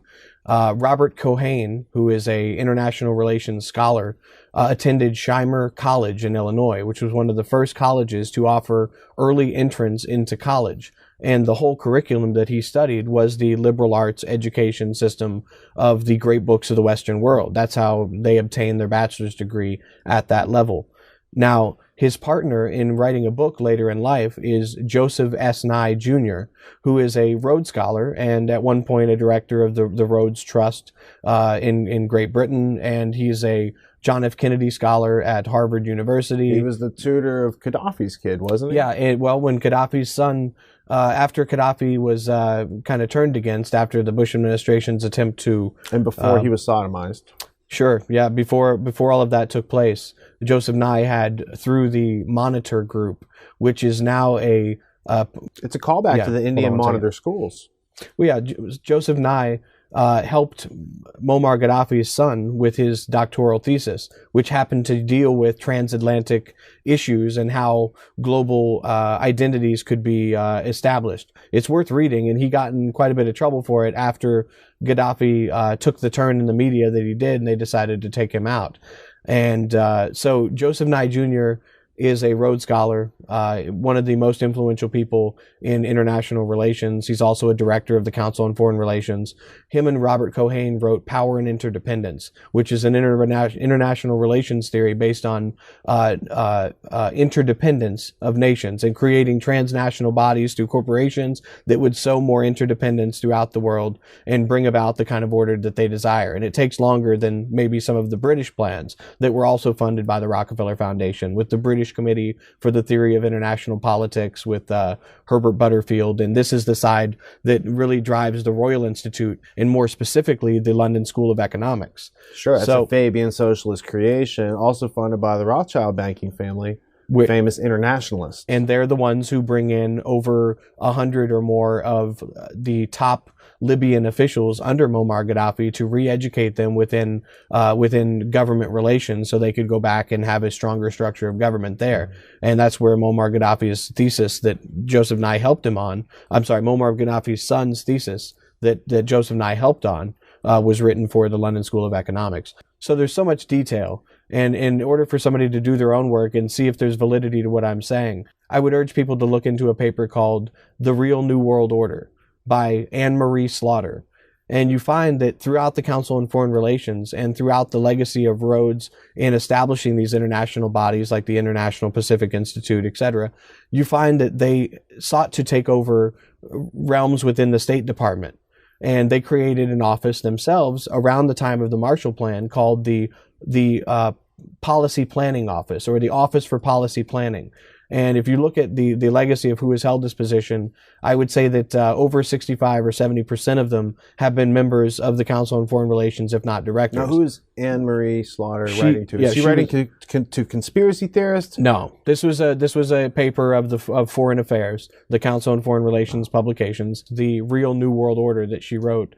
By Anne Marie Slaughter. And this is where she also talks about the complex interdependence theories of Joseph Nye and Robert Cohane, and how they are the driving intellectual basis of the Council on Foreign Relations internationally, and how they do business with their attempt to influence foreign policy. Right. And there's a lot of time it kind of gets put in a cartoonish manner. I mean, these are people with ideas that may not necessarily know the legacy they're perpetuating. Sure. Now, there are many of them that have stated quite openly, like the chairman, David Rockefeller, that his goal is to create an international polity. And to do away with national borders. And he admits to it. Right. And there have been many admirals and people that have stepped away from the council who have said that they don't want to be involved in something that is going to usurp American sovereignty. Well, is there any heritage or lineage to this term New World Order? Is it something that Anne Marie Slaughter made up? Or does it have a deeper history maybe with the Fabian Socialists someplace along the line? Yeah, I mean, I think the concept goes all the way back as far as you can imagine. But with the terminology, you hear that raised by H.G. Wells, who was in Fabian circles. Well, H.G. Wells was a Fabian socialist, a famous Fabian socialist. He also hung out with many of the members of the Round Table groups. He admitted that there was a conspiracy, and that they decided that it be an open conspiracy, that they could write about it openly, that the public didn't read. And if you had read along with Wells's books, you've got The Island of Dr. Moreau, which is about organic unity through eugenics, dehumanization through molecular biology. You've got his book, The New World Order. You've got his book, The New Machiavelli, The Shape of Things to Come. There's just so many connections with H.G. Wells through Freemasonry to Rhodes and Kipling and all these other characters. He is one of the most fascinating, axiomatic characters that you can look into and find all these other valid perspectives of things we're told by very credible authorities in very credible, calm ways, right, that these things don't exist. but in fact they do. They're in your library, they're at these bookstores. You can get your hands and start to read into what I.A. Richards or H.G. Wells and these characters with 2 initials and a last name had to try to, make everybody the same for management purposes. Yeah, and I.A. Richards is one of, like H.G. Wells, who endorsed the idea of a American federation or a federation of democracies, this democratic union that they sought to erase national borders at the behest of this aristocracy or this class that felt that they were they were capable and ethically responsible to control the many. Sure. So with regard to H.G. Wells and the shape of things to come, he discusses newspeak as well as elsewhere, where language could be broken down in a way to spread a certain culture as far as can be, well, and how it could also be used to control technology. Right, to use it as a technology and to control the thoughts of those that interacted with those languages. I think what H.G. Wells is referring to is C.K. Ogden and I.A. Richards' work, The Meaning of Meaning, and the work that they did together on the creation of Basic English, which was an 850-word language structure that they thought they could introduce into China and into cultures where no English was spoken in order to have an inlet into commerce and into statecraft and to influence that society, because many of these older societies have languages that are protected through their social customs and the way they interact with others, and there was a push, as there still is today, to impart the liberal arts into China in the hopes that it will create a civil polity. There is a university that's doing that right now. So it's interesting to hear Gatto's stories about how they want to stay away from Prussian education or see how they can try to, work their system. But it's also the other way around, that there was this creation of a language structure that was meant to limit people's capacity to think within the English language. They wanted to spread it all around the world to create a unified culture. Well, language is a technology. It's a form of technology. It can be a limiting technology, as in the classical Trivium, or it can be an unlimiting technology, as in the case of what we've been presented through Gnostic Media and Gino Denning's version of modernizing it for individuals, as opposed to the system to make individuals into a collectivist mindset. Yeah, and also I would actually take it further in saying that inherent rights in our inherent capacity to reason displaces the need for arcane rules of judgment in that capacity. Now, it doesn't mean that people can't use that in order to see that in humankind, to see the capacity that it already exists. And I think that's what common sense and the period, that people say the fire in the minds of men was really about, because it was a rejection of the idea that you had to use some prescription to exist within the world, because existence exists. And now, while it can help to have these methodologies in order to further your understanding or to make a process streamlined, I think also there is a need to preserve the oral traditions and the familial cultures that make true culture, true organic unity. Well, that's what they're trying to attack. Possible. That's the whole reason. Yeah, they want to do away with. They want our rights because, and they change our language to get to our rights. There's some very important things that they've taught us, basically to forget about, and that they don't mean anything. And that's the scam. That the most important things aren't worth anything. The things that are worth nothing are the most important. That's the whole diamond scam, as Cecil Rhodes and all these other characters have played out and gained power from. But it's all the use of technology, specifically language, to have a stranglehold over a population. That is cybernetics. It's using information and technology to manage human resources. And that's every bit what H.G. Wells and I.A. Richards are trying to do from their different angles. They're like a vice that's just squeezing the self-reliance out of a society. And psychological warfare with H.G. Wells, The War of the Worlds broadcast, then was rebroadcast by Orson Welles, So this whole idea of using the mind as or as Stephen Biko would say, the most powerful weapon in the hands of the oppressor is the minds of the oppressed. This is what we're describing with the history of the classical Trivium, is it not?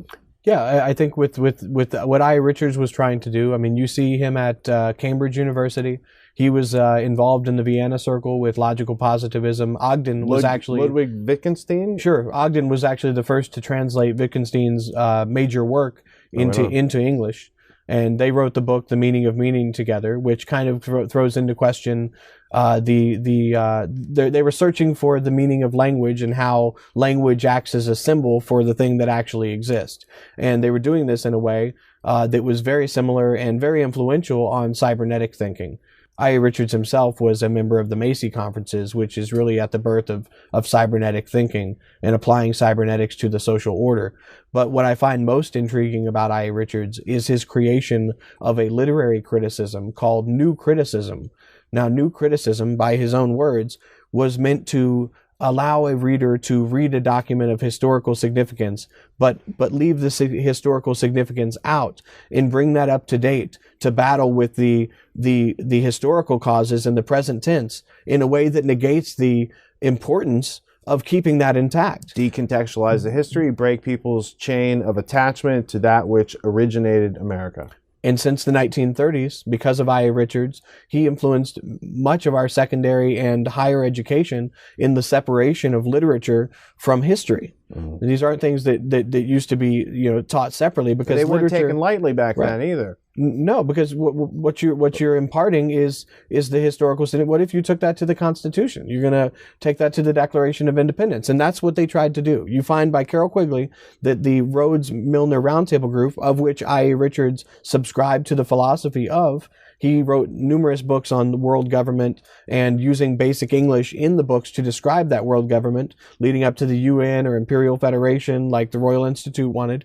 But what you find is that this concept of decontextualizing history in order to bring about an organic unity really goes back to the German Romantic movement translating into England by Samuel Coleridge. And then Samuel Coleridge is a major influence on the liberal Anglican tradition, and Matthew Arnold, as well as J.R. Seeley and the people I mentioned that were very influential on Cecil John Rhodes, and his need to spread the English language and classical education as the best culture in order to eliminate the intrinsic value of other cultures around the world, because they didn't see them to have any. They were barbarians. So I. Richards wrote numerous books on New Criticism, where he says the goal was to bring about organic unity from the text. This New Criticism gets picked up by Cleanth Brooks and Robert Penn Warren and the Southern Agrarian Movement, many of which were Rhodes Scholars. Doesn't mean they were all involved in some conspiracy. Robert Penn Warren was. Yeah, he was a Rhodes Scholar. Exactly. So was Cleanth Brooks, I believe.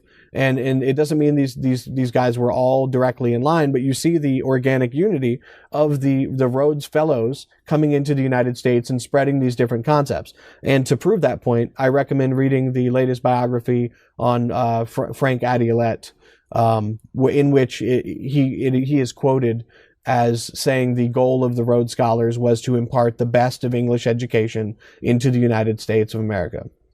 Wow. And that going in contradistinction to what I said earlier about the creation of new language and the new principles that Jefferson and Madison and Noah Webster particularly sought to create with his spellers and the grammars that were called spellers, where they sought to change and create new words to create new concepts, to exist and to create new concepts to further liberty and further freedom. Lord Percy, who was a member of the Royal Institute of International Affairs, says that Thomas Jefferson was illogical and insensible for his support of government as a protection for the people from tyranny. He said that the United States government was set up no different than any of the other colonial federations that had decided to get together to create a body that would still be part of the imperial design. So he's trying to undo the American Revolution. And there was a book by, I believe, F.S. Marvin called The American Commonwealth, and another that he wrote, a biography of Alexander Hamilton, that in 1911 they sought to read in order to discover the causes of the American Revolution in order to reverse it. And so you see this influx, just like the Venetian Empire brought in Aristotelian cults in order to upset the culture of the time there. You see this same kind of thing being done in the United States in order to keep the culture alive. And Arnold Toynbee, who was a strong member of the Royal Institute of International Affairs, as well as his own Toynbee group, which was connected to the Milner group, talked about in the Anglo-American Establishment by Carol Quigley. Arnold Toynbee's education was the Trivium and Quadrivium, and it was his power of analogical reasoning that he sought to use to end the nation state. Well, this whole idea of organic unity, the changing of terms, leads us into a place where we can conveniently bring it all full circle. From the Greeks all the way up to the 20th century, eugenics, it was changed after Hitler gave it a bad name to molecular biology.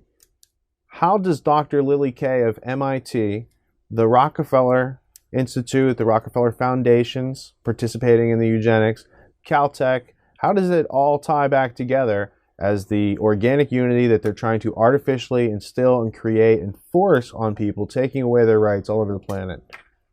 Did the Greeks practice eugenics? Yes, they did.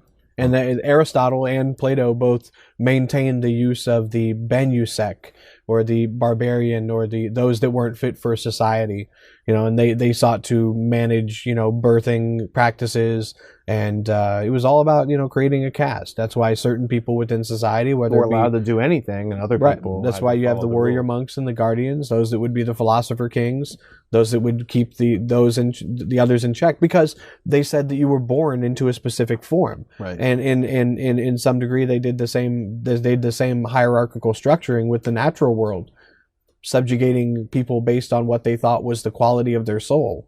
I mean, I've not seen that index in their logic. Well, at least they thought in that case that people had a soul, whereas Wilhelm Wundt says you're a clockwork orange, you have no soul, you can just be, played with like an animal, and Sure. He doesn't have to feel bad about it. Well, in Wilhelm Wundt's, just for a connection, Wilhelm Wundt's grandfather was a member of the Order of the Illuminati, the Bavarian Illuminati. And who were some of Wundt's famous students? Some of Wundt's favorite students would be Frank Angel, as well as Yale?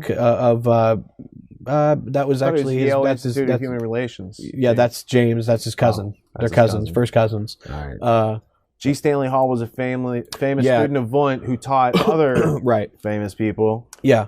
Under Wundt, you had G. Stanley Hall, who influenced other Wundtians in the United States, like Edward Titchener and James Cattell, Many as of the well as people Frank that Gatto Engel. mentions in the Many of the alternate people, histories, John Taylor Gatto's resources on this are fantastic, and I recommend, if anybody's looking for the history of the Prussian education system, there's not many better sources that you can find. The correlation of the Prussian education system developed by Frederick the Great, and then Max Weber picking up on that educational technology to apply it in the Industrial Revolution, to imply that, in the birth of scientific technology such as Fordism or Taylorism, and the way that these Prussian ideals that were meant for this hyper nationalism get employed even in the industrial world is just fascinating. Rockefeller's eugenics, Right. Population control, present. Sure. 2 years ago, when I discovered the molecular biology book by Lily Kay, The Molecular Vision of Life, Rockefeller, Caltech, and their influence on molecular biology, I was intrigued to find somebody who had access to the records being able to expose the Rockefeller Foundation in a way that was not necessarily in line with what they would have liked to have seen happen. And yet it has rave reviews. By Linus Pauling on the back, there's a quote. There's, and by Linus Pauling, and she even writes, she was kind of intrigued by that because she speaks very ill of him in the book, but yet he saw it as an accurate depiction of what actually took place. And he was a signatory to the Union Now project and wrote on it himself, as well as his wife. They attended Commonwealth Club meetings in California, in which this was the topic of the day. And that's other organizations that are connected to the Council on Foreign Relations. Bilderberg Group, Trilateral Group, these different work groups that even more the will. locally, they created foreign policy associations in the United States that acted as subsidiaries in Louisville and Atlanta and Florida, all over, in order to push the same ideas, using the Delphi technique, of course, in order to bring people under predetermined foreign policy objectives, to get their support in order to manage their consent, such as Walter Lippmann, a fellow member of the Council on Foreign Relations, would have wanted. Lily Kay's book, the main crux of her argument, which I find very plausible and very researchable and verifiable is that molecular biology is really a continuation of the earlier eugenics programs that were developed at Cold Spring National Harbor, funded by the Carnegie Institute as well as the Rockefeller Foundation, in order to try to perfect this science of man project. And this really begins with Edward Allsworth Ross and his influence of social control, and the creation of the Yale Institute of Human Relations, later on the creation of the Tavistock Institute, and these different ways of mapping the human individual in order to do away with its individuality. Sure. And so with Lily Kay's work on eugenics, she has shown how molecular biology really masks the eugenic principles within its new rhetoric. And it's not being done in a way that is necessarily manifest for the common population. You are finding progress that is getting enshrined within nonprofit organizations. And there is a lineage for that throughout time, where people want to hoard technology in order to artificially release things on a timed manner based on how they feel the populace is enlightened, or based on what would be cost effective to unleash. I mean, if they found a cure for cancer, would that undo the model of current medicine today if they release that? So what you're saying is, by changing the terms and definitions throughout history, this is how they've removed individuality, this is how they've removed liberty and freedom from individuals, created the collectives, created the state of any variety through history, whatever you want to study. You can see these themes repeating again and again. This changing of terms from eugenics and their negative and positive aspects of them wanting to make themselves better and basically make some other people go away.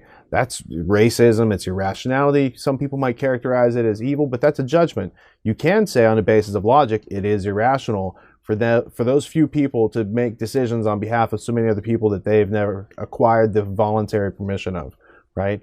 And so what we have is, again and again, by changing the words, by changing the definitions, they're changing the meanings, and by changing the meanings, they can get at your rights, and they can get at what makes you really valuable as a human being, which is your individuality, your creativity, your inventiveness, your studious hard work and attention and focus that comes together to formulate some knowledge, understanding, and wisdom.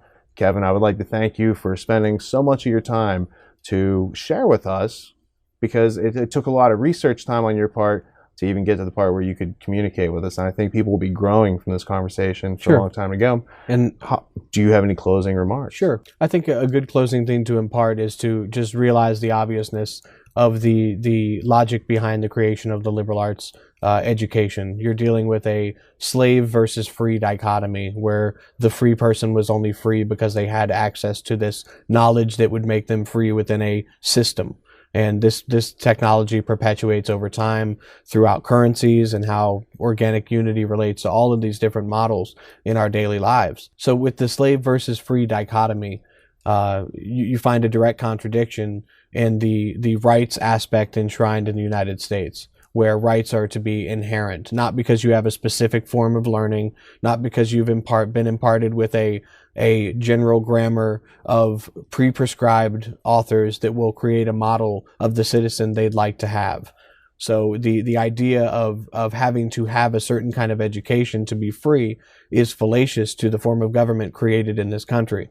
And the first principles established by natural rights liberalism, which in my opinion used a linguistic nominalistic strategy without embracing nominalism, used that strategy to upset the authority of the day, to upset the auctors and the storytellers of that day, and those that we place our authority and our values and our lives into. Now, we can create common bonds through our own volition. We can create common communities that have a natural unity.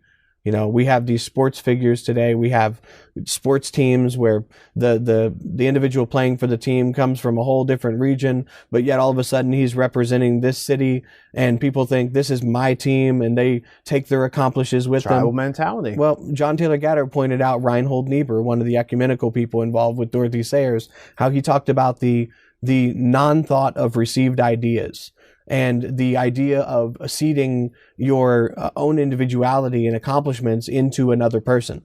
Now, did I go to the moon? Did Americans go to the moon? We did. You know that. Did we go to the moon? We won World War II. And you can look at it from a perspective of humanity and say that's great that, you know, we're as you were around back then. Well, no, I wasn't. But what I'm pointing out is basically this idea of ceding your own individuality to the accomplishments of the greater whole, and especially when those entities are really there to harvest your money, to get you in their seats. It's not your team. They don't, you know, it's good to be, if it entertains you, that's fine. There's nothing wrong with that.